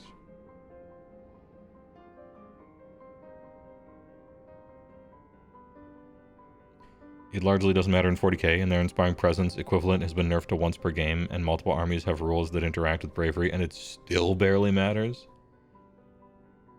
Yeah. Because it's probably superior to just build your army in a way to make sure you don't have to care about it. Or just kill them, lol, right? It's probably the murderousness from afar, which would make sense in a sci-fi game. Not so much in a fantasy game. Ideally, I think.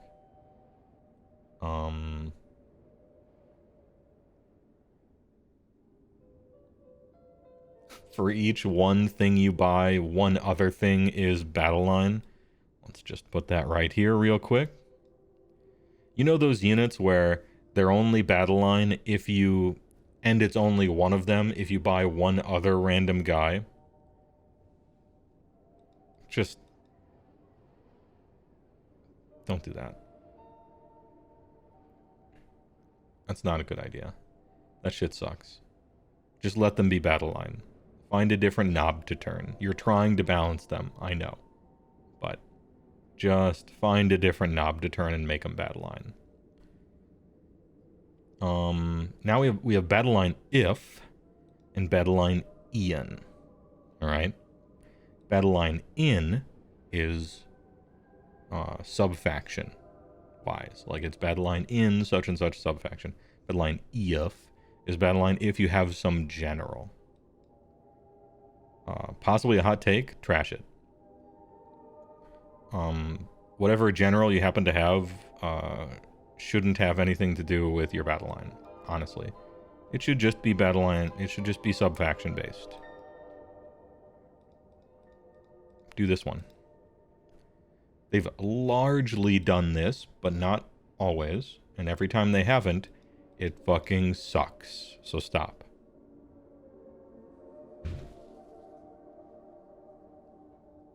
Subfactions have been sucked dry of a lot of their fun and interest and flavor.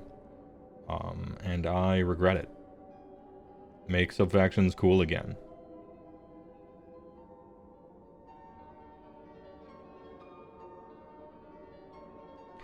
You like Battleline if and in? Let me play my stupid SKU lists that are bad. You can play as many SKU lists as you want. My intent here is that this changes nothing essentially about SKU lists. Like how subfactions are in Skaven where you collect subfaction rules like Pokemon? That's weird.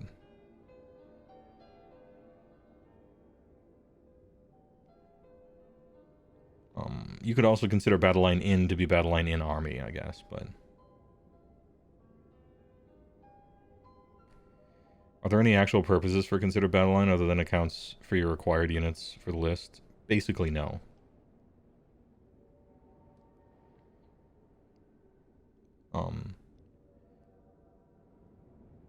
Whether or not something is technically Battleline, there have been like there are points in time in history where it technically mattered for some like random corner case rules, like oh, is this in a there was like is a unit that it has been summoned technically Battleline or not, and somebody cared about that for some reason, for some obscure rules thing. I don't know. You genuinely think AOS armies just need more Battleline options? It depends. The more Battleline options they have, the more skew. And probably the fewer different units people tend to play with. If that's fine with you, and I don't think it's like a bad thing to be fine with you, then alright. I think the Battleline system might need a little bit of a facelift, to be perfectly honest. What if Battleline mattered more than just like satisfying a requirement? I heard in 40k that like troops have, some of them have like a special thing you can only capture with that. That's kind of interesting.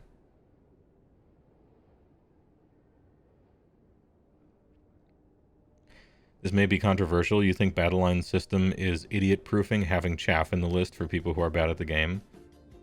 You're right. Well, that's true.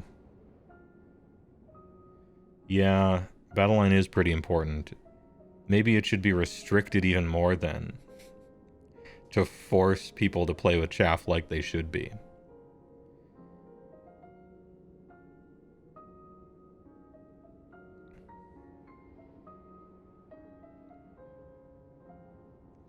This, simultaneously hurts creativity and fun. And probably increases diversity, but only a little bit.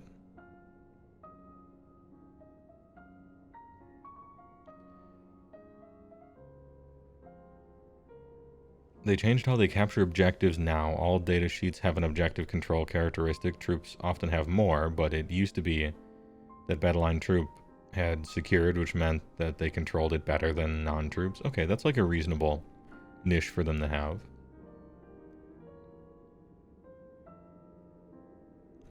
If Battleline If was removed, wouldn't that mean BCR is just taking units of regular big dudes? If nothing else changes, yeah. But that's... Obviously, we would implement these changes in a responsible manner, right? We're not just taking Battleline If off and then being like, hey, armies that only work because of Battleline If, fuck you. Into the trash you go. Obviously would never do something like that. What kind of amateurish company that low-key doesn't even like the people who buy their game would do something like that, right? Any of the changes we're proposing here would be kneaded like dough into the game, and the knock-on effects would be smoothed out.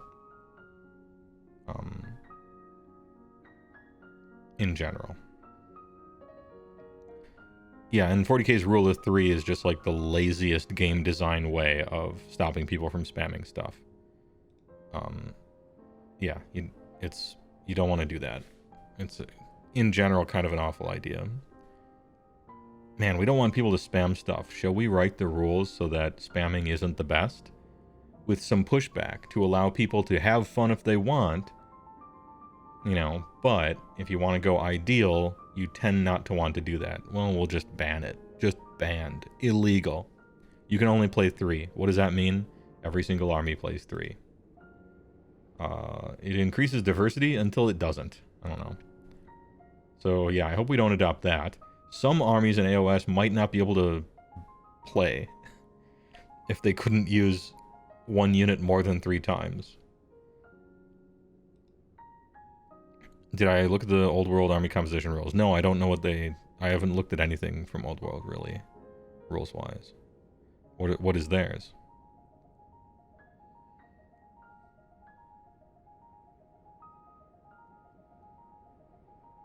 You wouldn't mind seeing Sharknado disappear?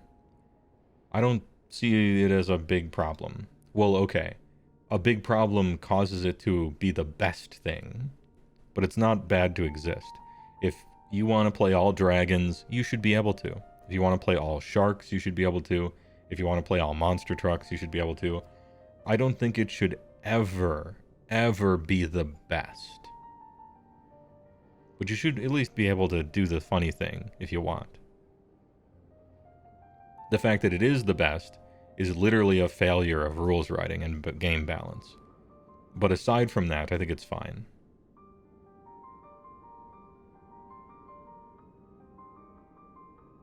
A quarter of your army has to be Battleline, and then there's other limits. That's not unrealistic. That's fine. Yeah. A quarter of your army has to be Battleline? Sure. Seems reasonable.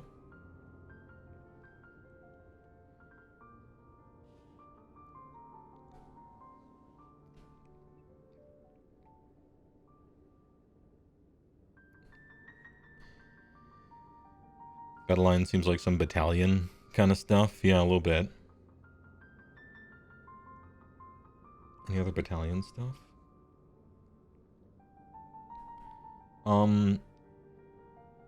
Shall we do priority? Lightning and shit. If you're anyone but Eris, you stole my bit. I feel like the units, like Sentinels that are Battleline for every Warden should be equal. You think it should be more restrictive? Oof. You can make any unit you want count as Battleline, but the opponent gets to smash a unit with a hammer once. This way? Interesting.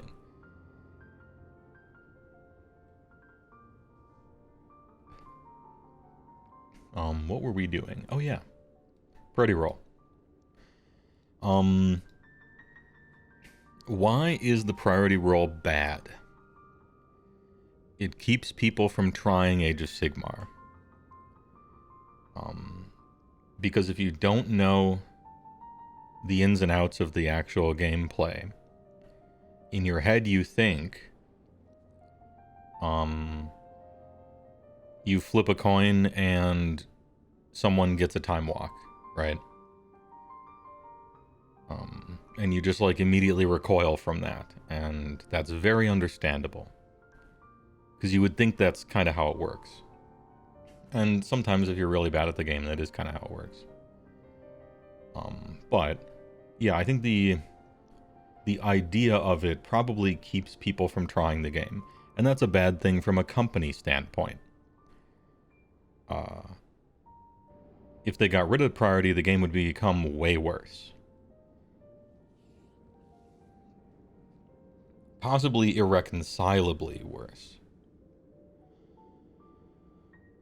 And as a company, I guess I don't understand why they haven't gotten rid of it, considering that. Because making your product objectively worse to capture a bigger audience seems to be what companies are for. That's what they do. Water that shit down, make it less spicy. Make everything more generic. Have you considered putting some gacha in there? Make it work on a phone, you know? Get Snoop Dogg for a commercial or whatever. Fire all your artists and replace them with AI horseshit that looks terrible, but the average person loves shit. They can't eat enough of it, right? Make your movie for everyone, so that it isn't really for anyone. So in a sense, I don't know why GW hasn't gotten rid of priority. Because from a company standpoint, they should.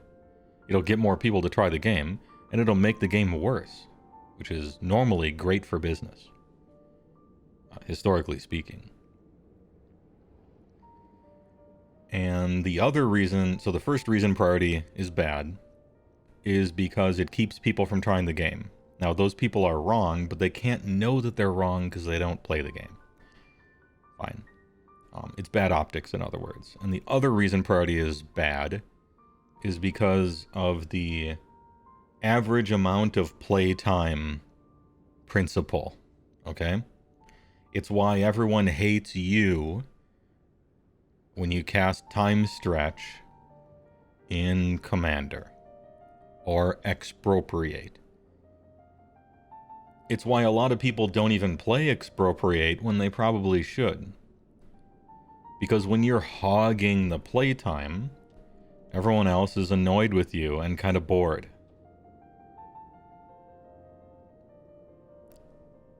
At certain intervals of a game, half an hour, 1 hour, hour and a half, both players should roughly have the same playtime. And when you gotta watch someone play 2 entire turns in a row, you're bored, you're not doing much, it's annoying. That's the second reason that priority sucks. It's just like a time thing. Oh, and I guess there are 3 reasons. I'm steel manning the other side here, even though I believe priority should stay. Because if you can't steel man the other side, then you're probably living in an echo chamber. And you probably don't know shit about the actual issue. And you arrived at your opinion probably because your tribe or team told you it, rather than from any sort of logic or anything. And so I think, in general, you should try to do that so that you really understand an issue. So I'm going to repeat this, I guess, so that I can chop it out. Steel manning the anti-priority side. 1, it's bad because it keeps people out of the game from trying it. 2, it's boring and annoying and frustrating to watch someone play 2 entire turns. And you don't have equal playtime, and that's annoying. And probably bad for a game. Twitch Prime. And 3, it feels bad to lose because of priority, and it feels bad to win because of priority, for I think most people. It's the double whammy. When you win because of priority, you feel like you were just gifted some luck, and you won because of luck. And when you lose because of it, kind of same thing. For, I think, maybe most people, or maybe many people. And so those are the 3 things I would say. The anti-priority people have got locked in. Smug Astolfo emoji, thanks for the prime, by the way. And yeah, Happy New Year to you as well. Vakork, Diggle, what's Diggle? What's Diggle? You gotta get yourself some vowels, sir. But it is funny. Fingers on the home row, I guess.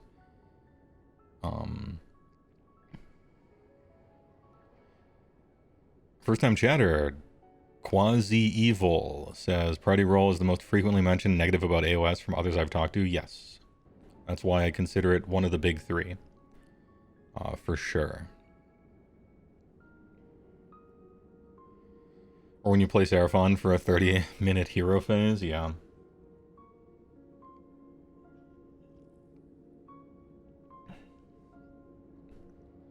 AOS has enemy turn interactivity a little bit. It's not like Magic, really, but it does, and they've added it. You know, they're making it essentially over time. As AOS has evolved, they keep giving you more stuff to do on your opponent's turn, and more ways to mitigate priority if you anticipate the possibility of it. Both of these things are good.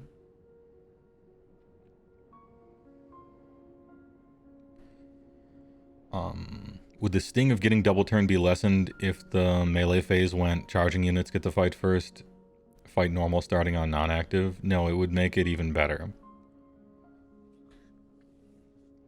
If charging units got to fight first, my army would increase in win rate by like 20%. In 40k, I think it's cool that charging units get to fight first because it's such a ranged game, but in Age of Sigmar, if all charging units got to fight first, it would be a fucking bloodbath. Ooh, I don't know about that one. I think the combat phase works perfectly fine for the melee-centered game that we're in.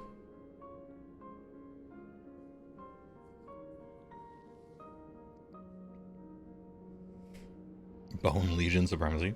Power Rule Double Turn can be built around in the list building phase, which you like, but it almost always makes you try to build into a 1-drop. Yes, we have 1-drop being almost there but too strong right here. And then we have every other battalion being completely broken but salvageable, i.e. all the other battalions from 1-drop are just terrible. So anyway, we talked about solving that problem in the future already.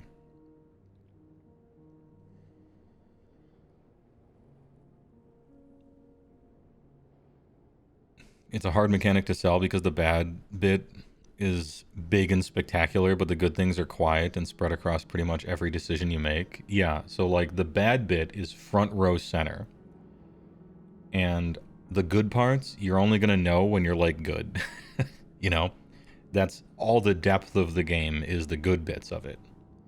And so to the outsider, you can't, I mean, it's no wonder that they think that way, because that's like the, I don't know. How could they know? How could they know the other parts, right?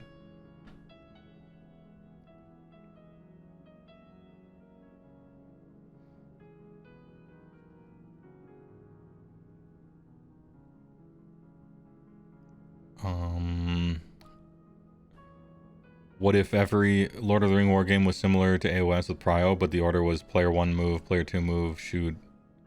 That's too different from AOS, I think, Kazadog. If you're going to give every phase alternating activations, you're talking about rebuilding Age of Sigmar from the ground up. It's too different, I think. Also, the movement phase, if it's alternating, sounds kind of toxic, actually. Age of Runaway Hammer or something.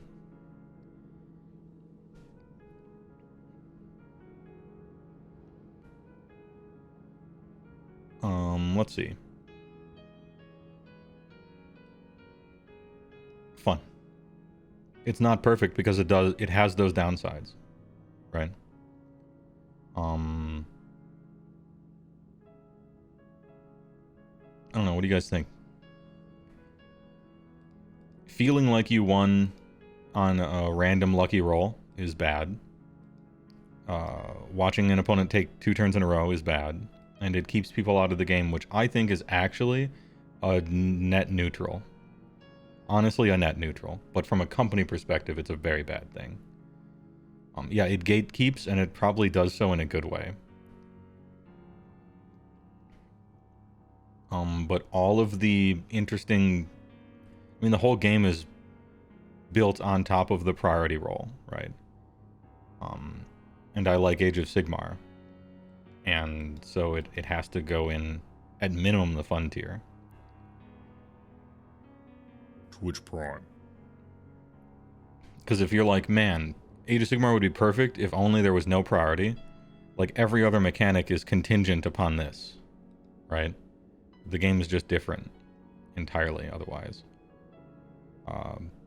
And some of the problems of this we are solving in other ways. Like, make 1-drop worse. Make other battalions better. Give us more shit to do on the opponent's turn. Blah, blah, blah. Like, you can fix it in a bunch of those ways instead.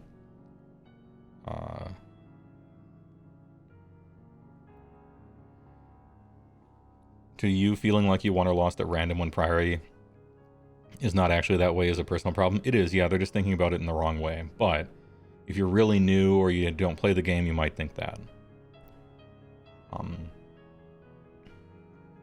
So yeah, you know, did you win because you won the priority roll? Not really. At the end of a long chain and series of events and choices, the final thing to happen in the game was that, but that's sort of like, you know, that's sort of like being, hey, this guy fell off a bridge and he died. Well, why did he die? Well, he hit a pavement. Oh, so pavement killed him. Well, that was the last moment, yeah, but really it was the jumping off the bridge a little while ago, you know? And the forgetting to secure his bungee cord, really it was probably that part. But yeah, I guess the ground technically was the last part, you know? Dragon Install. Thanks for the Prime. Good name, by the way. And thanks for the 10 months. Preach.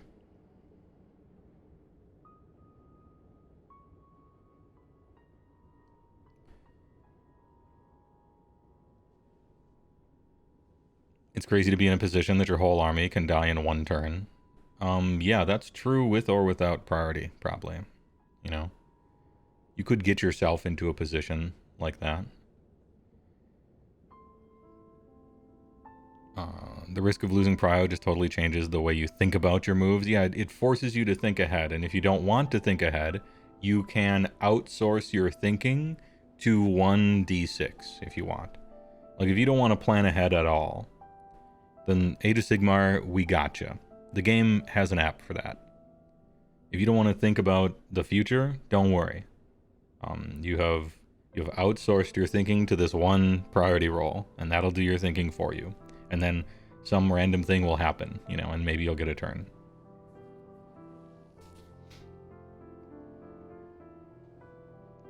Just go second on turn 1 and hold the priority roll all game. Yeah, that's like the, you know, the bell curve of IQ, where it's like 50 IQ something, 100 IQ, the longest explanation, and then 200 IQ is just the same as the other one. It's kind of like that.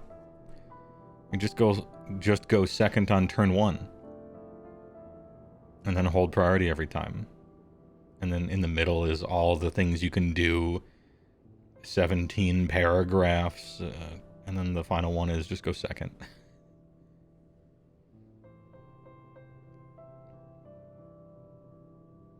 Going second turn 1 is arguably better anyhow. It is. Yeah. Well, not even arguably. You can be playing something that rewards you for going first, but I think it's still just better to go second always. Almost always. Almost.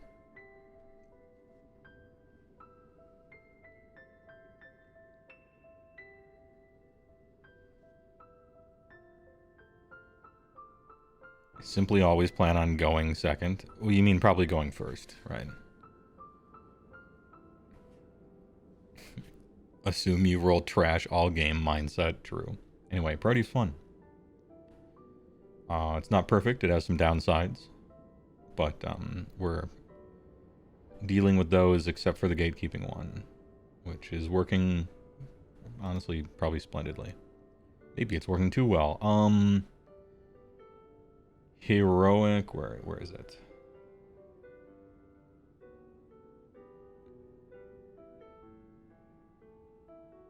Heroic Recovery. Their Finest Hour. Ether Magic, Lookout Sir. Heroic Leadership. Heroic Willpower. Okay, we got the 4 heroic actions here.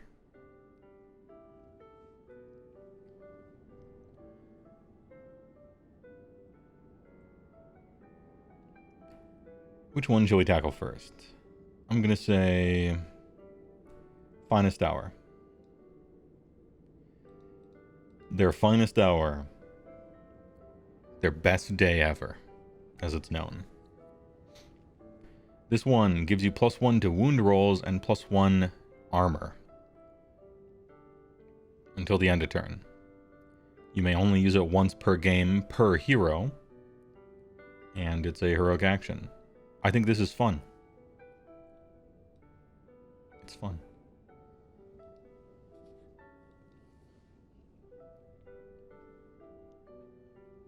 It's a choice. You choose this after your opponent chooses BTs.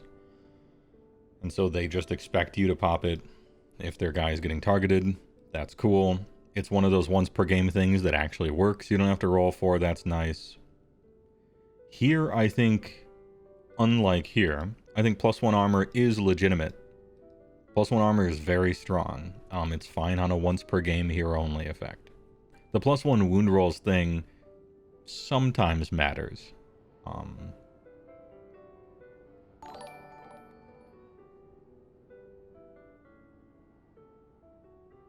Finest Hour is fun, but for some reason you feel like there should be another small restriction to it. No idea why.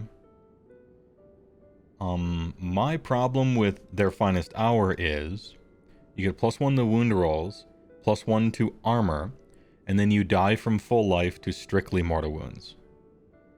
And so the defense it gives you is perhaps a little lacking. But still, I still think it's fun and I like it.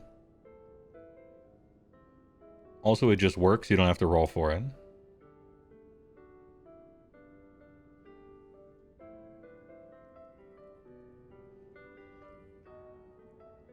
Ahem. Thanks for the follow, Quasi-Evil. Arguably, mortal wounds are the solution to save stacking, which is a problem. I don't know if that's a problem. But it's like, it's showing you the why mortal wounds are good. It's because save stacking is kind of out of control. And so what do? Use mortal wounds. Age of Canuck, thanks for the tier 1. I appreciate it for 2 months. Thanks a lot. A recent sub, TY. Anyway, yeah, Finest Hour is just fun. There isn't too much to talk about.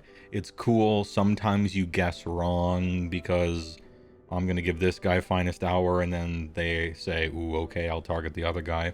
There's a little gamesmanship there. That's nice. I don't know. It's not the perfect answer. There's still like, ooh, you could die to mortal wounds, or it could be a trick, or I don't know, whatever would have you. Like, it's not the perfect answer to everything, but nothing really should be. Even mortal wounds aren't the perfect answer to everything. They suck against hordes. And there's there's even some rune wards around. And they're expensive. So if you need like weight of dice, it's rough. Anyway, Finest Hour fun, good work. Heroic Recovery. You make a bravery check. I have no idea why. And then you heal D3. This should just happen. If you have to give every single army healing, yeah, it doesn't work in combat because Gotrek specifically was too good. Weird. And you have to roll for it, and it cares about bravery because they're desperate to make bravery matter in any way, but they are wrong. You don't try to make bravery matter. That's why bravery is cool, because it doesn't matter. Get that bravery check out of here. Just heal D3. It's fine. If you absolutely must, when you're about to do heroic actions, roll a D6, and on a 3-up, you get to pick one. But we don't want to make Finest Hour have to roll for it, so just make them work. We roll enough. It's almost there, but it's too weak, and it's a kind of a time waster. And I think you should be able to do it in combat, maybe. Maybe even. When one hero is too strong, so the entire game has to be retooled, yeah. A lot of like player, not to shit on players, I'm a player, right? A lot of player solutions to problems are exactly like that.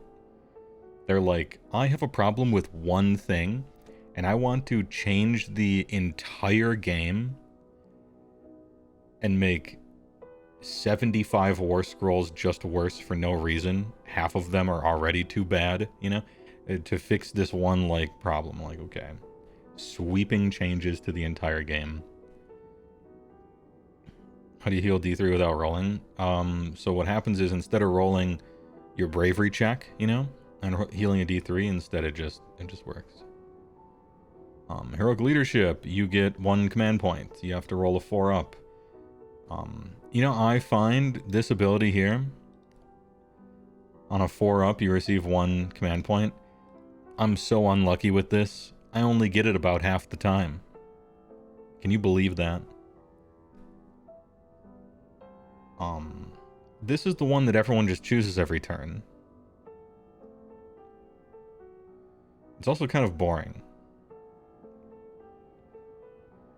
It's good to get command points. But it's like the default choice and it's kind of boring. I don't know. Maybe do something. Light it up. Light it up a little bit. I think it's almost there, but it's too weak.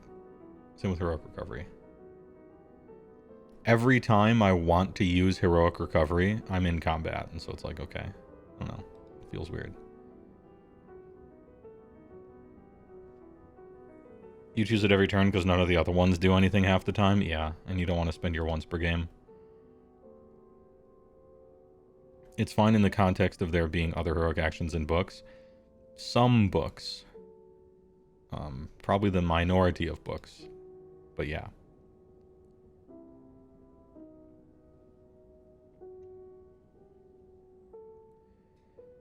Remember when heroic actions didn't matter at all for OBR? I remember a lot about OBR.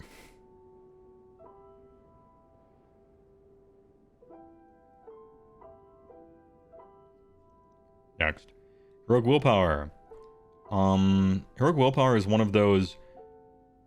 We want magic to matter. But we didn't write enough of the books with wizards or anything. And so we're taking out a Band-Aid brand Band-Aid. And just slapping it on the whole game. Everyone gets a free Unbinder wizard because we didn't think ahead. Only some of the armies, or at that time only about half of the armies really wanted wizards very badly. And we didn't bother giving the other half a bunch of unbind powers. And some of the ones that we did, we made them worse. So here. You can just, like, create an unbinder out of nowhere. I don't know. I feel like Heroic Willpower... This one could, like, go away and they could just write better battle tomes. But, I mean, I guess it's fine. I use this one all the time. Most people probably think it's in the Who tier, but for me, I'm using it all the time. Because my army sucks, and it has no wizards. Well, sometimes it has no wizards. I'm still using it a lot. Just, I mean, it's nice to be able to try to roll, you know?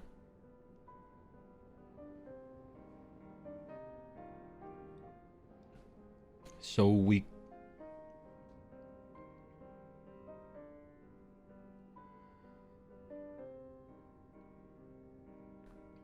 What else we got? Oh, how do you guys feel about the concept of unbinding? How do you feel about it? The concept of unbinding, the mechanic, where essentially your opponent rolls 2d6 and adds, well, okay, please ignore this season. Because this season, your opponent rolls 4d6 and adds like 5 to it, and then they cast whatever they want, and you die. But in normal Age of Sigmar,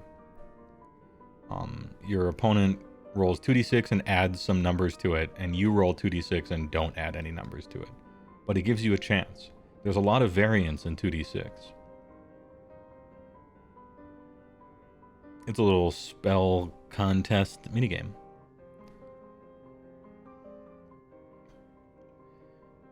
You think it's not fun. Getting unbound feels bad. And you're not like, yeah, when you do it. For me, when I unbind, I feel like I got really lucky because I mathematically did.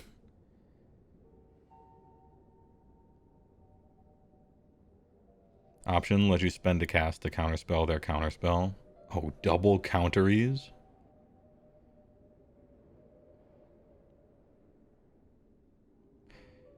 Controversial opinion, you like the season's minigame just in a world without Blizzard? Okay.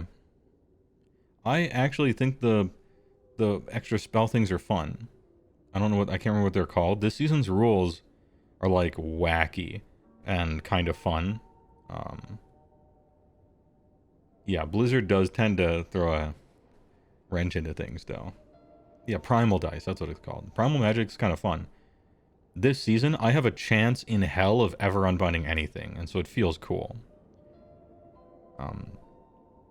Because I just absolutely juice up the unbind rolls to the max because, you know, you just target the linchpin spell.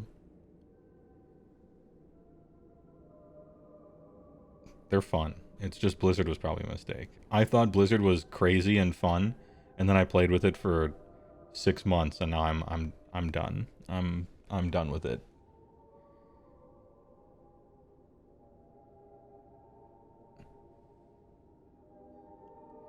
Blizzard's kind of a meme now with the teleport nerf.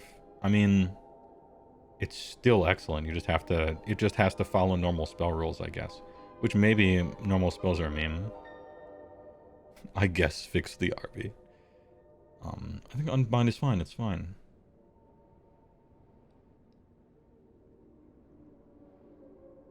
Doesn't necessarily need to get strengthened or weakened. It's fine. It's more than fine. In fact, it's kind of fun. It's kind of fun to... Well, it's a roll-off, so it's just going to be like, ooh, my army doesn't have any bonuses to unbind, so I think it's fine instead of fun. Because it's fun to succeed, blah, blah, blah. Anyway, it's fine. What do you think of the special unbinds, like the Banshee one? What is the Banshee one exactly? Hold on.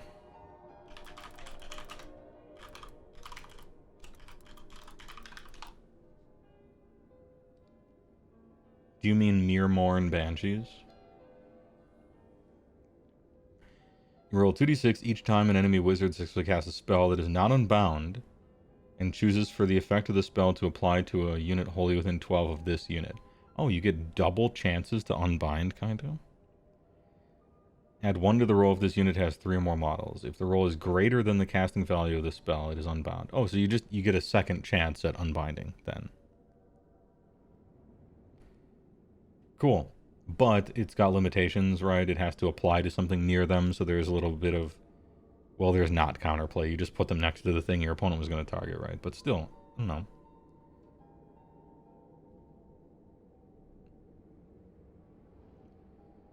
Oh, it's beat the casting roll. Okay, so it's... Never mind. Yeah. These are anti-magic pylons. I think this is just exploring the design space. That's okay. This kind of stuff is cool, I think. Yeah, that's alright. Because it's comparing against casting value, it means it's really good. Very likely to unbind. But that's okay. Some things should be very likely to unbind, you know? Maybe Hexgorger skulls should care about casting value instead of the casting number because of their intrinsic anti-magic nature. The shield inviolate from Kragnos, maybe that's fine that that's casting value. Don't do that too much, but every once in a while, you know, you're just tweaking the numbers on how likely it should be, right? That's fine. I think stuff like that is fun. Ahem. Double unbindies, yeah.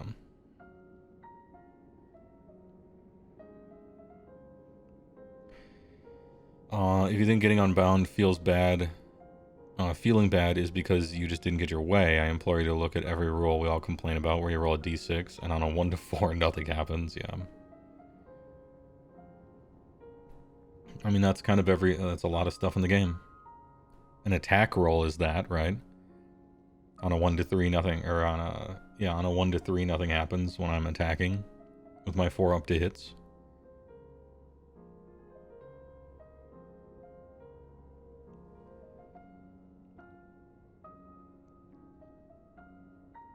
Unbinds should 100% exist. You just think they should happen less often.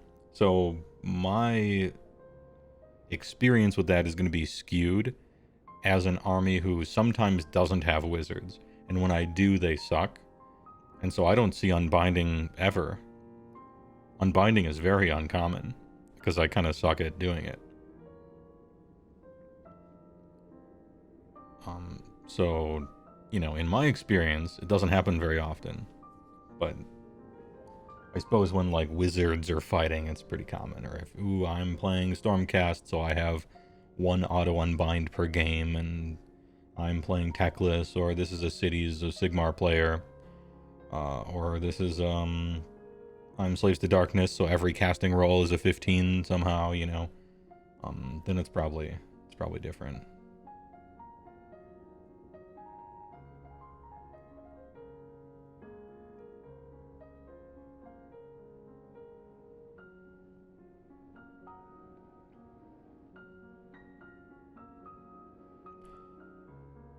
Next. We can do garrisons. Who? Alright. Done. Garrisons are probably the most who. Who? Alright. That's the KO rule, right? Yes. They found one way for garrisons to ever matter in the game, and it's by giving it to KO as a mainstay rule. And I think some faction terrain you can stand on. So there is that. They got the chair, or the corn blood thing, or the big waterfall. Yeah, garrisons are like mostly terrain features, I think, besides KO. That's fine. They can stay who. We don't need to expand it.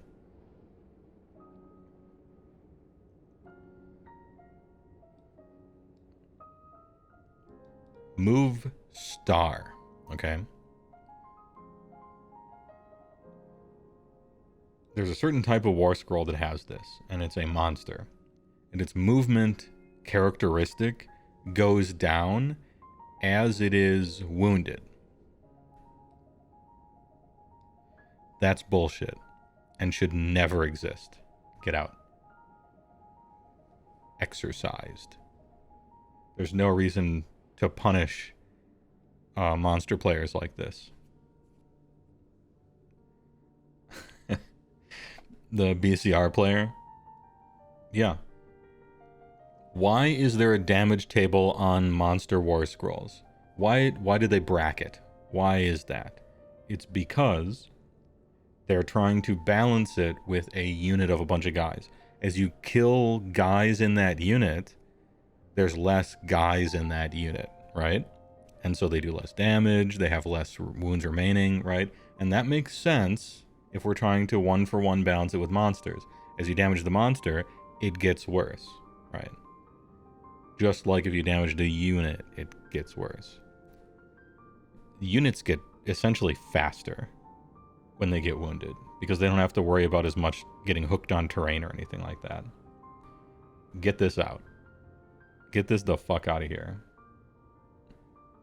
Also, one of the cool parts of monsters is that they don't lose guys, so I don't know why you're making us lose guys. Anyway, Beast Claw player.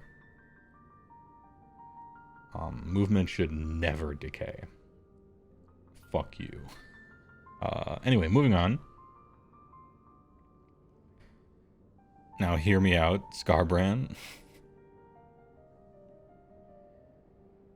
Movement should decay less, but still decay. Why? Why should you move slower?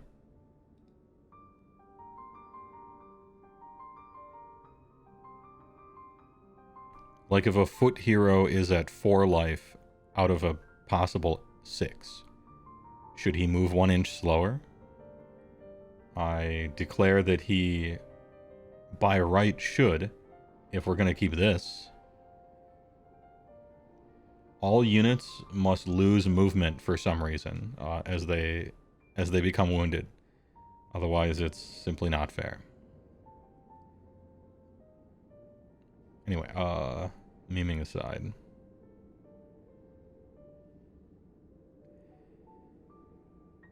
As we all know, HeyWoah's opinion is law, so disagreeing on movement with him is life and death. You know, I'm just an expert when it comes to monsters, you know. So some of you might not know what it means to be fair or unfair. But, you know, take it from me. I'm an expert. I know a thing or two about monsters, and this is not okay.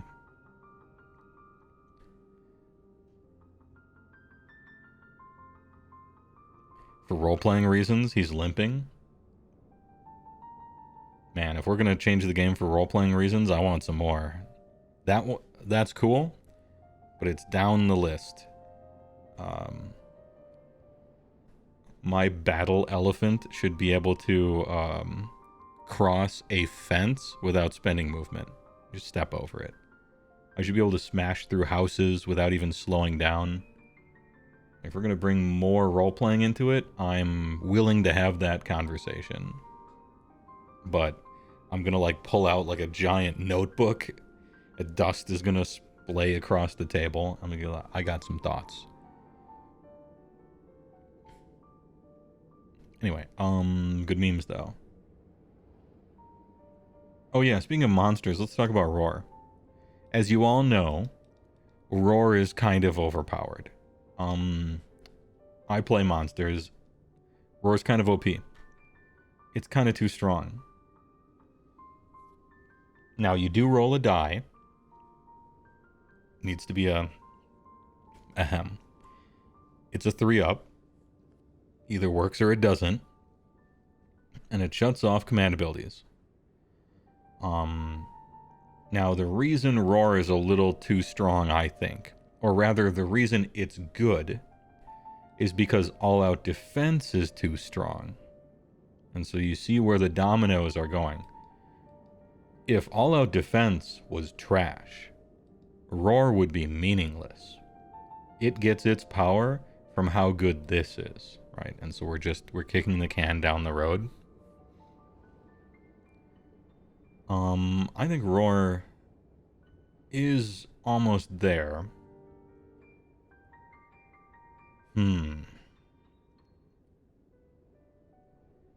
Roar is inversely proportional. The power of Roar is proportional to the power of the abilities it shuts off. And the power of the ability it shuts off is too damn high. So what do we do about it? I don't think Roar... Okay, I think I've talked myself out of it now. I think I've talked myself out of it. Roar isn't too strong. It's all-out defense that's too strong. Am I AOD pilled? Can anyone help me out? What else do monsters get besides Cap 5? They get slower when you fight them, unlike everything else in the game.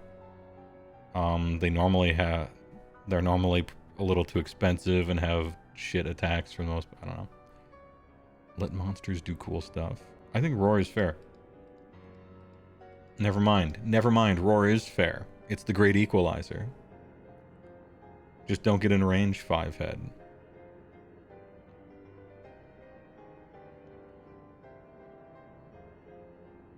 Directly proportional? Yeah, I said indirect first and then I corrected myself.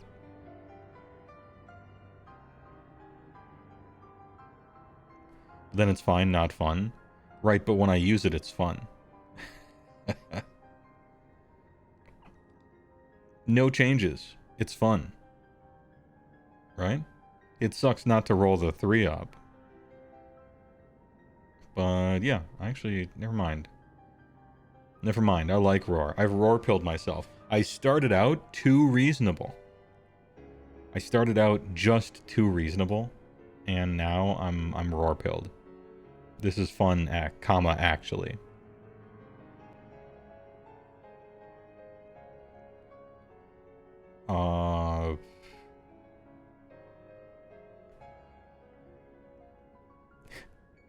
Where's the... How do we set up the meme argument?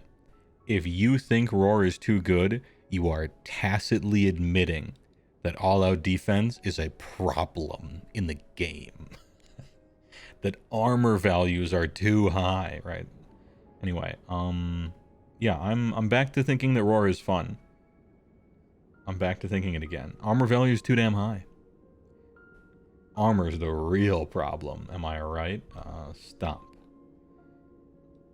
Stomp is almost there, it's just too weak.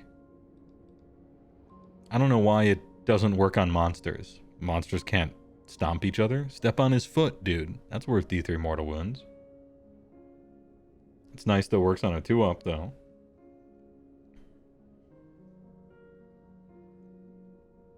It sucks that it's D3, because D3s are annoying, but... Here, how about this? D3 against monsters, 3 against non-monsters. Kept the flavor. We're in. Titanic Duel me, bro. Okay, where's Titanic Duel?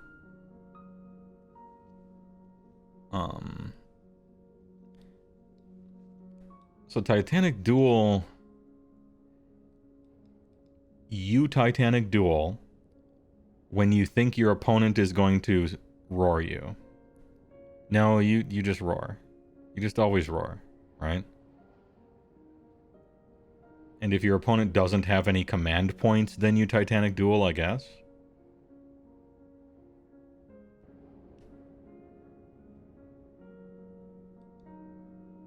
This is very rare.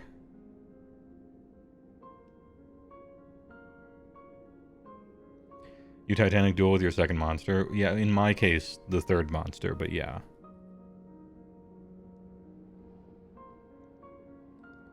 I'm gonna be honest, I think you should reimagine Titanic Duel. Because you always roar. Titanic Duel should be, if both of you use it, then you continuously run through combat phases until one of you is dead. Back and forth. I don't know.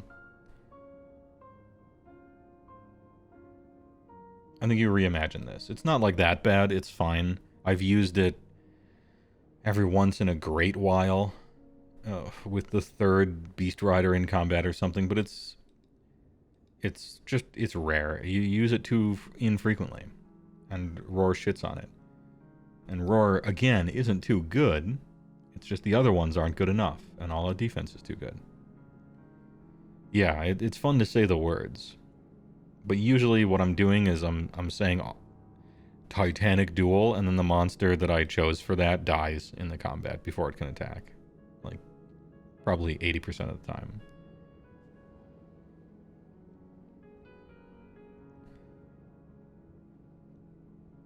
Isn't there one more? Am I missing one? Oh, speaking of never ever use something, Smash to Rubble. Smash to Rubble is... It's broken, but it's salvageable.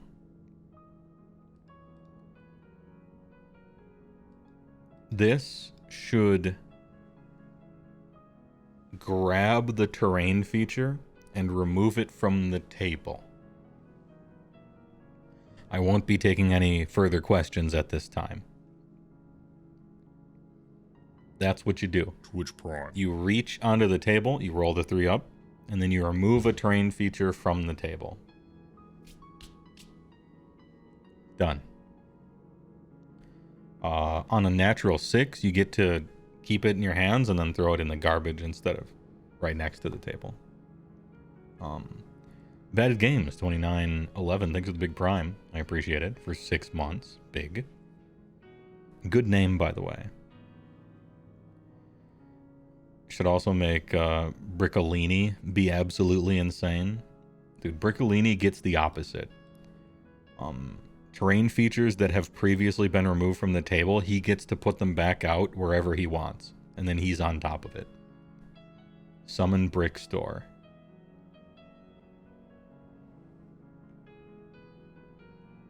What do you do with the models on the terrain? They stay in the spot. They just stay there. You pick them up, take the terrain out, put them down.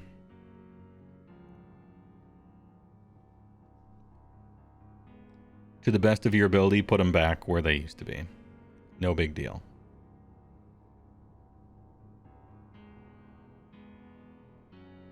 I mean, I'm not going to kill them all. They are completely unharmed. They're fine.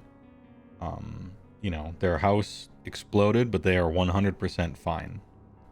For game balance reasons. If we were doing the lore thing, you know, if we were doing the role-playing thing, like, oh, the monster foot hurt, you know, then all the people on the train would just die or be scattered, but, you know, it is a game after all. We gotta have a little balance here.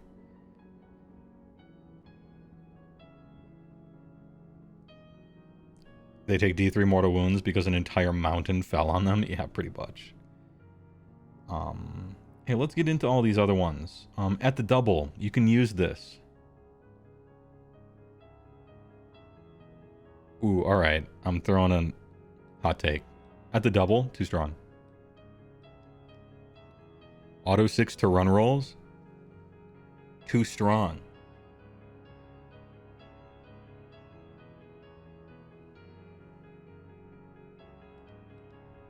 Makes run and charge too good.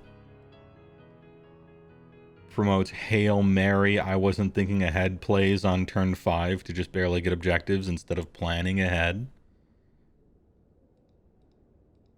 It makes units with shit, terrible movements able to kind of play the game on turn 1. That shouldn't be allowed. If your movement sucks, you should never get to play, right? Oh, wait, hold on.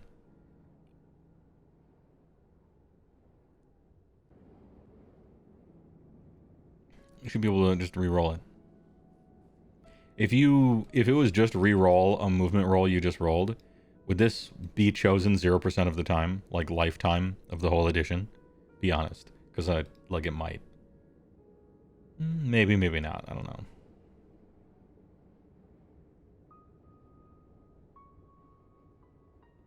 know.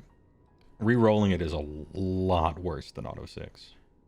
A lot.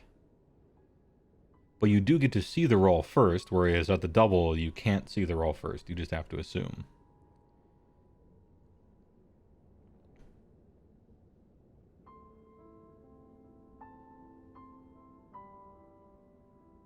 Advantage on the roll would still get taken, but reroll is bad? Okay. I could see advantage. Yeah, your move 4 guys suddenly move 10. I just want it to be percentage based, right? If 4 can go to 10, then my 12 should, you know.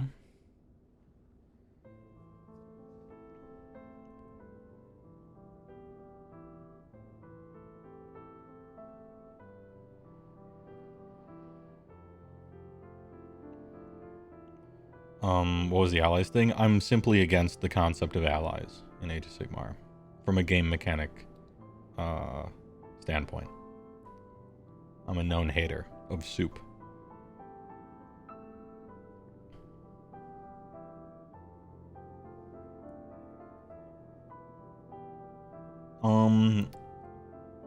I mean, it's fine. I already had a hot take with allies. We don't need to poison the well. It's fine. I think it's possibly just a little too good, though.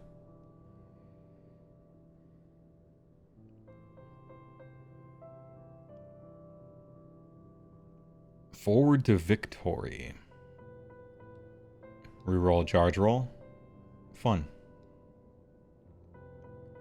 Yeah, you roll a charge, you failed it, and you try to roll it again. Possibly even perfect. It's just a big old reroll. It's not fancy, but it's good. Like, just re-roll it, forehead. And it interacts with a lot of the other rules in subtle but really clever ways. Like with Deep Strike, how all the Deep Strikes and teleports in the whole game must be further away than 9 inches. And even with a re-roll, a 9-inch charge is below 50% to work, I think. It's like 45 or something. Maybe even 42. I can't remember the number. But that's like kind of on purpose. It's like 47. Okay. Yeah, you get to fail your 9-inch charge twice is what you get to do.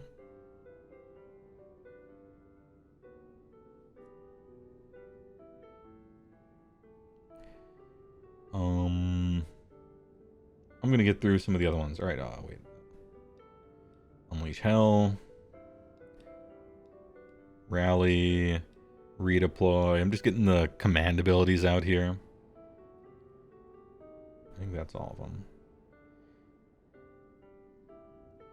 Alright, Unleash Hell.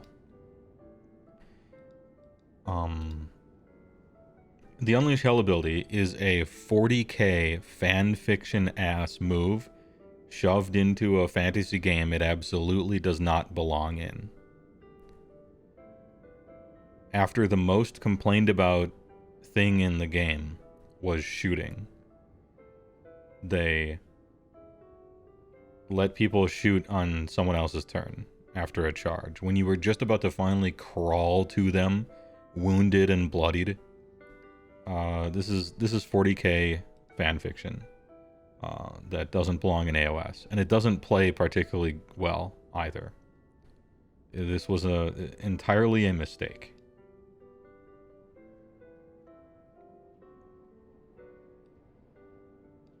It was a mistake to do this. They nerfed shooting in like 3 different ways, and then they gave it Unleash Hell, which is worse. This was a failed experiment. Get rid of this, get rid of the nerfs to shooting you had before, and then talk to me. If Unleash Hell is gone, they're going to have to drop prices for some shooting units? Of course, yeah. And I think they should get rid of a bunch of the ways they made shooting worse on top of it. So, yes.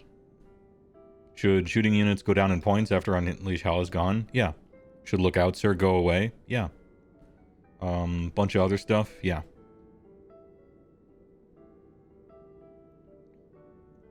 It's just a... Yeah, it's like a World War II game. It's a 40k kind of rule. And it's a bad fit in AOS. And it's kind of toxic.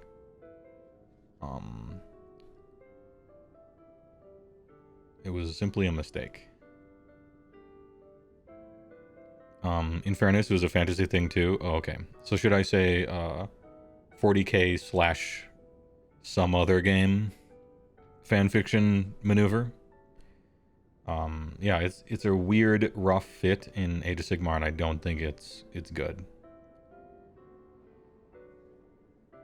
Flush. Absolute flush noise. You can already shoot in melee if you get there. You've already shot me as I ran towards you. In general, the whole point of shooting in Age of Sigmar is tempo. You get high value early, and then late game you're punished for it. Unless you have Unleash Hell, and then it's just always amazing. And there's some tricky ways to kind of try to get around it, I guess. That almost no one has access to. But I do. I have a lot of tools to get around Unleash Hell. And so if it goes away, one of my silver bullets goes away too, but I still think it's good for the game. Anyhow. Next, Rally. Delete entirely. This was a mistake. Rally was also a mistake. And these two are linked. These two have to do with each other. They put Rally into the game. They made Rally to nerf shooting. That's why they did it. They saw people complaining that they were just getting shot during the early game, and by the time their units made it somewhere, they were at half strength. And so they're like, we'll add Rally as a way of getting your guys back from getting, plinked at with shooting. But I find... And then also Lookout Sir was added to the game to make shooting worse so that you couldn't snipe their heroes. But I think swallowing the spider to kill the fly with this Rally Lookout Sir, but then giving them Unleash Hell to make them good again, all 3 into the trash. You tried. Rally. So Rally is bad for 2 reasons. Yeah. Death Player Depression, barred from entry, is thinking what I'm thinking. Rally sucks because, first of all, I think replenishment mechanics should very not be a core rule. You want that to be special. Sylvaneth. Most of the death armies. Like, your special thing is that you are replenishing and reanimating that's like your cool special thing. You lose a lot of your uniqueness when everyone just gets that. Some people get it out of 4-up, or in combat, or whatever, I think it's a flavor fail in a bad way too. And I'm not willing to only do stuff because of role-playing, as we saw, with me fighting back against some of the role-playing. But I think slain humans shouldn't just be standing up and re-screwing their head on and then they're just fucking fine. I don't think you should be able to do that. If you're not a Sylvaneth army, if you're not a Nurgle, or if you're not a skeleton, you know, I don't think you should be able to do that. It's not in the purview of what you're doing. And you can try to convince me that it's actually just giving a rousing speech and people who were casualties but not dead are standing back up. Well, then why do you call it slain? Fucking got him. Anyway, yeah, I don't like it at all.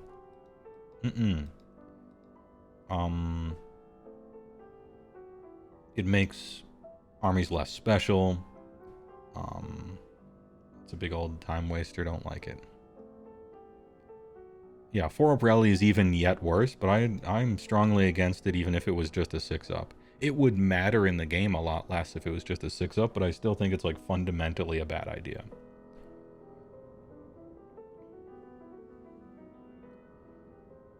When the speech hits and you rise from the grave, yeah. The coffin guy typing on the laptop meme. Rally was ever funny when you rallied a Van... Yeah, like, the one time you rally a Vanguard is cool. But in general, I think it's not great. Yeah, and kind of bad for the game. It's bad for incidental shooting as well, which I don't think needed to be nerfed. If any part of shooting didn't need to be nerfed, it was the type of shooting that does like 3 damage to a unit here or there. That was the most balanced shooting in the whole game. And they invented rally specifically to neuter it. Why? Well, anyway. Next is redeploy. So I'm not entirely sure how I feel about redeploy. I have heard competitive players call it the command point tax before. Because you so often use it and just roll low so that you might as well not have even done anything. If you didn't have to roll, it would be overpowered, probably. It gives you something to do on your opponent's movement phase, which is cool. It's a big risk, you know, that you have to take the chance. A lot of times when someone thinks about redeploying, they think for a long time. So it is a bit of a slowdown.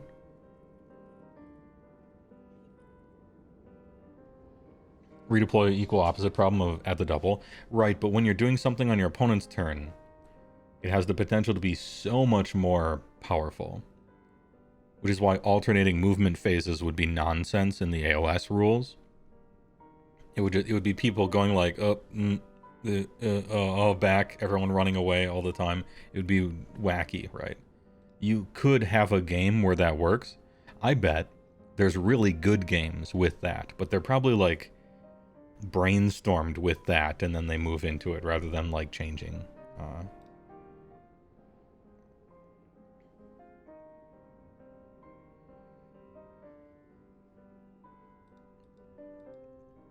The way I think about it is, at the most basic level, redeploy adds a d6 onto the charge roll that your opponent will have to roll in the future, right? And that's like, at worst, that's what it essentially does. I think that's cool. I don't think it's fun, because well, okay. I think it's fine. Do we need to buff it? Probably not. It's very random. I guess that's my critique of it, but also that's sort of intrinsically why it's okay.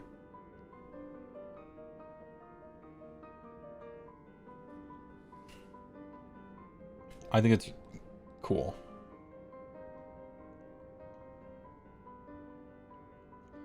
Mostly redeploy is used to shut off battle tactics, or turn ones on, or try to steal an objective, or just make a charge roll harder. Which, yeah, the charge roll was going to be for a battle tactic, but, you know. It forces people to move carefully, or think about how you could be moving. Make you have to tag another unit into combat. That's bait. Anyway, I like redeploy. I don't think it needs to be changed. Like it's fun to think about all the, actually, it's fun to think about all the stuff you can do with it. It's not fun to like, ooh, no, I rolled a 1, but grow up, right? Like this is a fun rule.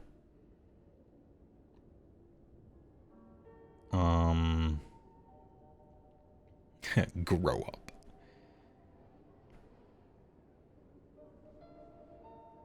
Just don't roll 1 the dice game. Arcane Bolt. This spell used to have an 18-inch range and do D3 mortal wounds. And everyone made fun of it because that sucked. At the time. Everyone's like, 18-inch range, D3 mortal wounds? That spell sucks. And they were right. And then they changed it to only do 1 instead of D3 because it didn't suck enough. And then everyone's like, why? And then they changed it again, and it's not a bolt.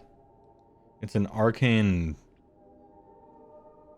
fairy, or an arcane wisp.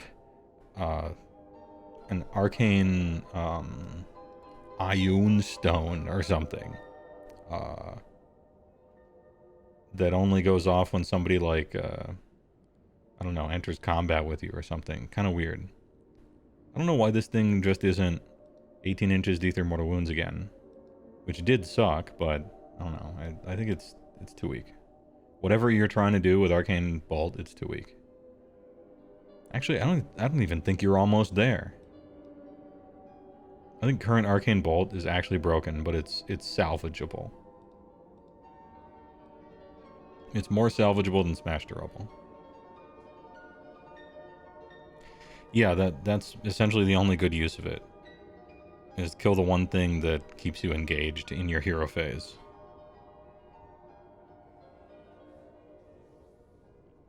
It's a little murder. Yeah, it's a murder electron. If I recall, HeyWoah's first impression of Redeploy is ew, runaway hammer, toxic. Yeah, that's how I feel about it as a Beast Claw player. But on this list, I'm thinking about the good of the game. Right? I'm thinking about the health of Age of Sigmar. It's not just like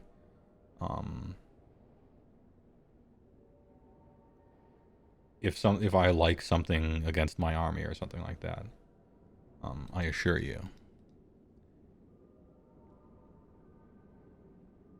Yeah, well, you know what Redeploy does? It makes every single Stonehorn forever have to roll a d6 higher on every fucking charge. I hate that. But this is actually like a good and fun mechanic. It annoys me, but it's not bad for the game. Just because it's bad for me, right? Rally, Unleash Hell, Holy Within, Move, Star, Battle Tactics. These things are objectively bad for the game, right? Some of these help me, some of these hurt me. You know, it's fine. Anyhow. How about turning Arcane Bolt into a magic missile weapon? I mean, you could do all sorts of stuff with it. They've tried several things. Just, you know. It's pretty easy to fix. Let me put it that way. It's pretty easy to fix it. It wouldn't be that hard. But I think it's pretty easy to fix battalions. And so we'll see about that one. Why is Flaming Weapon not a default spell? I don't fucking know. Why can't unique wizards learn universal spells? There's no reason. I don't know. I don't know what the reason is. But for some reason, that's not allowed. Ask Games Workshop. How come Teclis doesn't know Flaming Weapon? Is the god of magic? He doesn't know a spell that every wizard learns in undergraduate?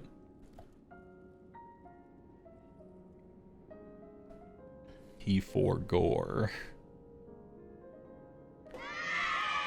Tennessee Two-Step, thanks for the tier 1. Triple T's. Thanks for the 28 months. 2 month streak. A lot of T's in that message. Happy Big 2024 to you, HeyWoah. And the Flats. Big Flat. Tennessee Two-Step, thanks a lot for the tier 1. I appreciate. Any thoughts on the recent rumor in your leak channel? Yes. We addressed it right at the beginning, but Yeah, if Rob said he heard something, he's got connections in GW, so yeah, probably true. As to its veracity. I mean, validity? Why did I say veracity? Yeah, it's probably true. And I'm very interested in seeing what the modern sculptors, when given room to breathe and be creative, can do with train car artillery. Let's fucking go. Not looking forward to the stupid hats, because we have too many stupid hats in this game as it is, but because I'm sure they're gonna have them. But okay, so nobody's perfect, right?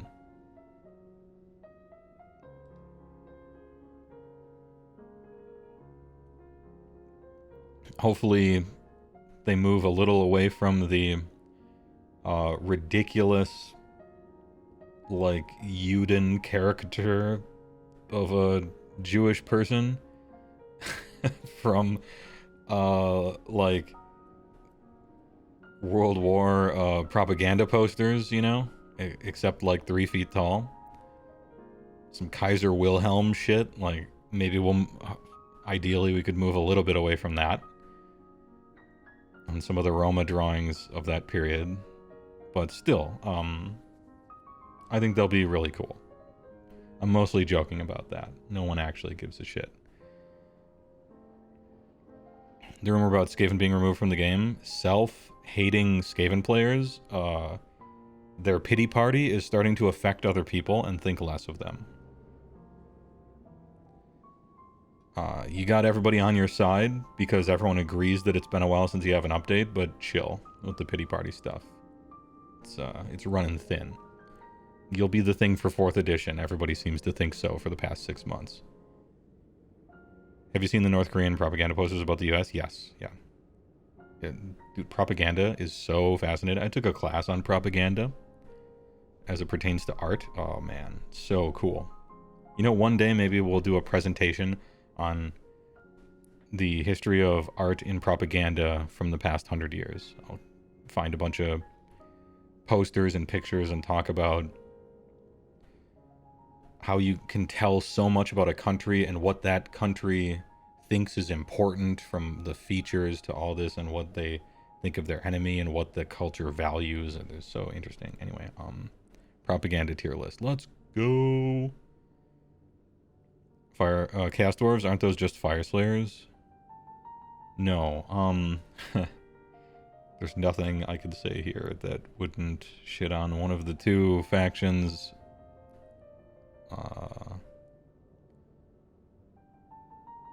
Yeah, that's a grudgin.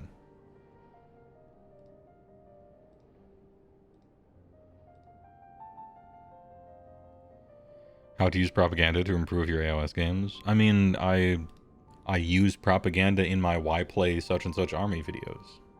I mean, I tell you I am, so it's fine. But it's fun to do.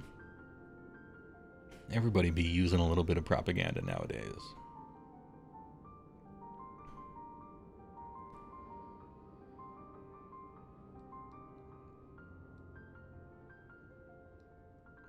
I think Curse is fun. Do you think Curse is fun? I think it's fun. I also think it's balanced. Yeah, I call it part 1 propaganda. And then I take extreme artistic licenses with the lore. But so do the battle tomes themselves, and they always give you 4 different unreliable narrators anyhow, right?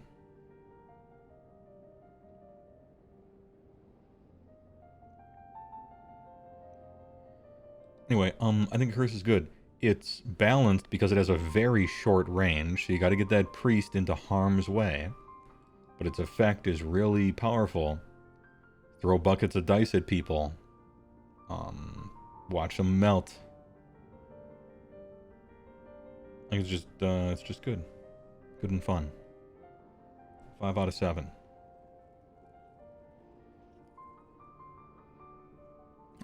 Isn't that video of yours a massive hit? I wouldn't say a massive hit. Relatively speaking to my stuff, the video I do roughly once every other year, which is every army, where I talk about every army in Age of Sigmar, those are like my, I would say, legitimately popular videos. And one of them has 300,000, one of them has maybe 600,000.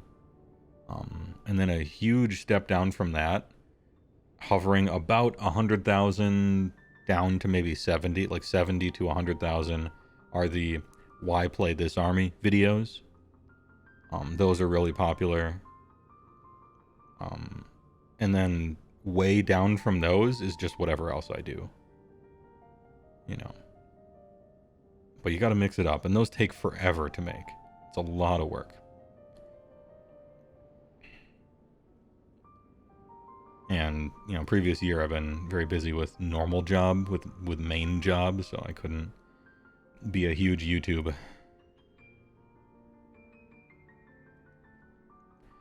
Each of those videos takes like 100 hours to make. I mathed it out actually. It's about 100 hours per video. Mostly because I'm like slow, but also it just takes forever.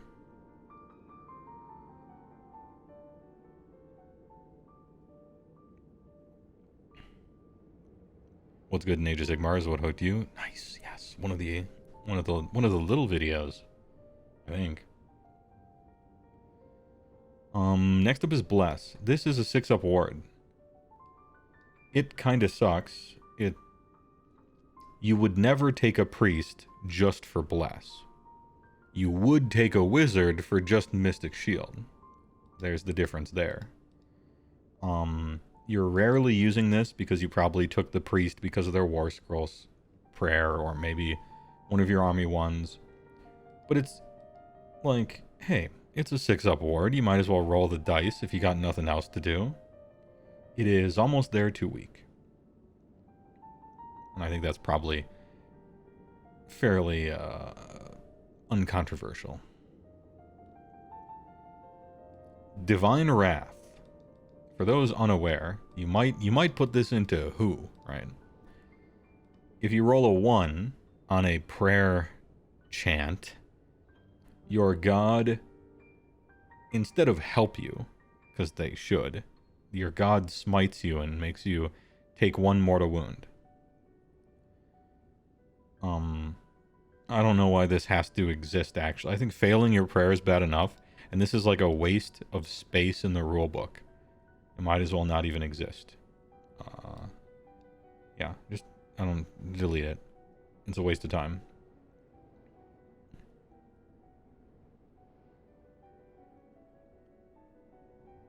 Literal who. It kind of is a literal who, but yeah. I think failing the roll is enough. But maybe that's just me. If you get a 6-up on Divine Wrath, it does D3. D3? Holy shit.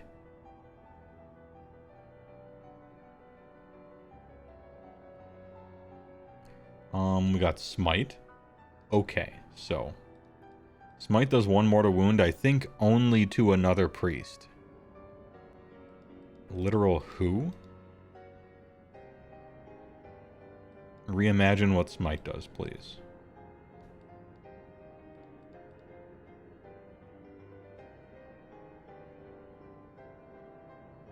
Yeah, Smite is like the coolest concept.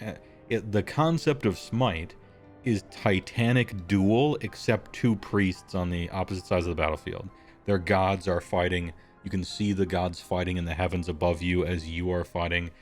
And it's 1 mortal wound. But only to a priest. Weak.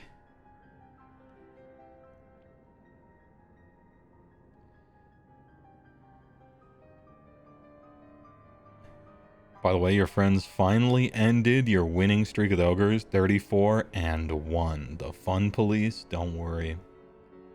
Why do we fall down? So we could get back up again. Was that Alfred? Who was the... I think it was Alfred. So funny. Anyway. It had to happen eventually.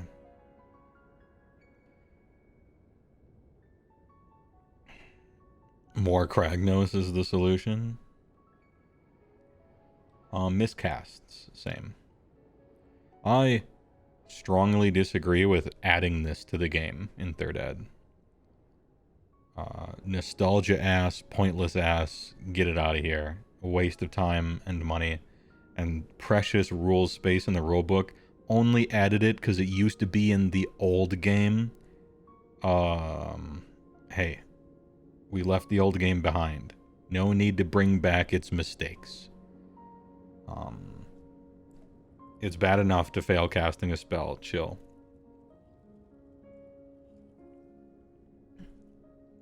Then they added a season that has giga miscasts, and it actually is kind of cool. But it was still a mistake. You have killed so many wizards with miscasts? No. No, they have killed themselves. You had nothing to do with it. But also fair, right?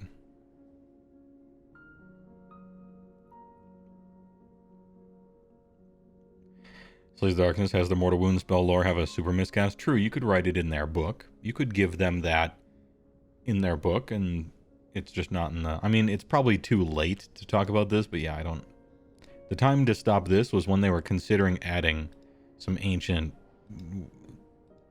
oogly boogly kind of fantasy thing to AOS, and now it's gonna stay in here for fucking ever. Anyway, you got the radio voice. You should just put on still images and read AOS lore on YouTube and rack in the checks. I don't think anyone... Okay. Chill. Right.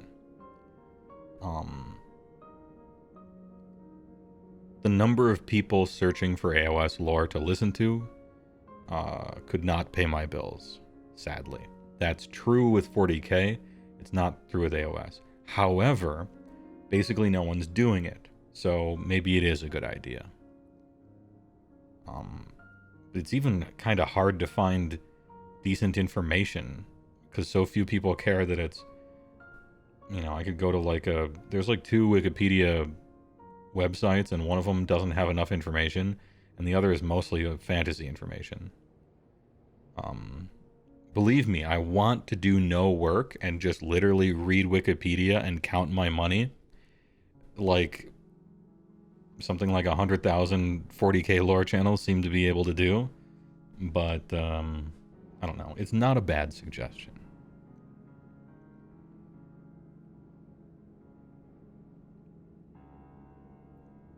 Anyhow, nobody probably cares anymore. I just think it's so valuable, the real estate of how many rules you write. I just want each rule to really matter. And I think these are stupid fan fiction ass kind of wastes of time when you could have spent that real estate in the core rules giving us better cover or LOS or I don't know, just all sorts of other stuff. You could have done all sorts of other stuff. Anyhow.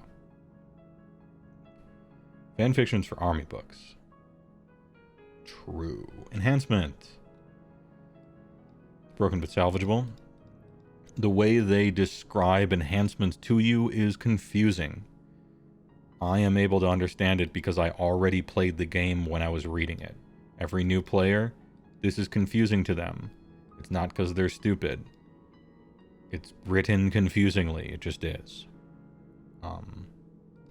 This is a very common complaint from people. Fix that.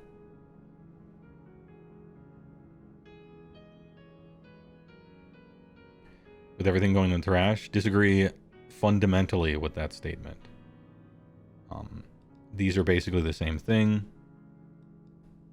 These are basically the same thing. And then also, look at all the stuff we have up here. Like, more up here than down here, even though this one has a lot, I think.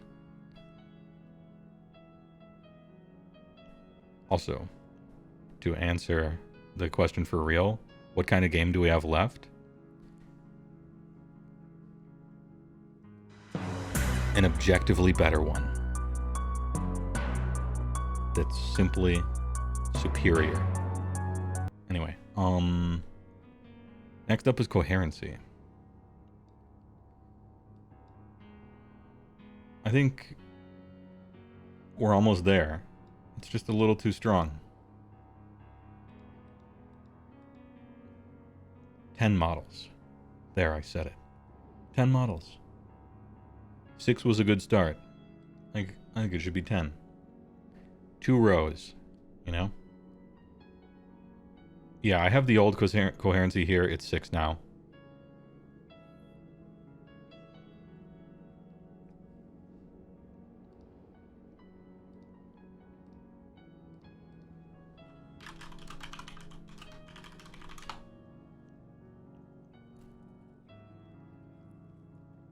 I am sorry, I had to type in Discord.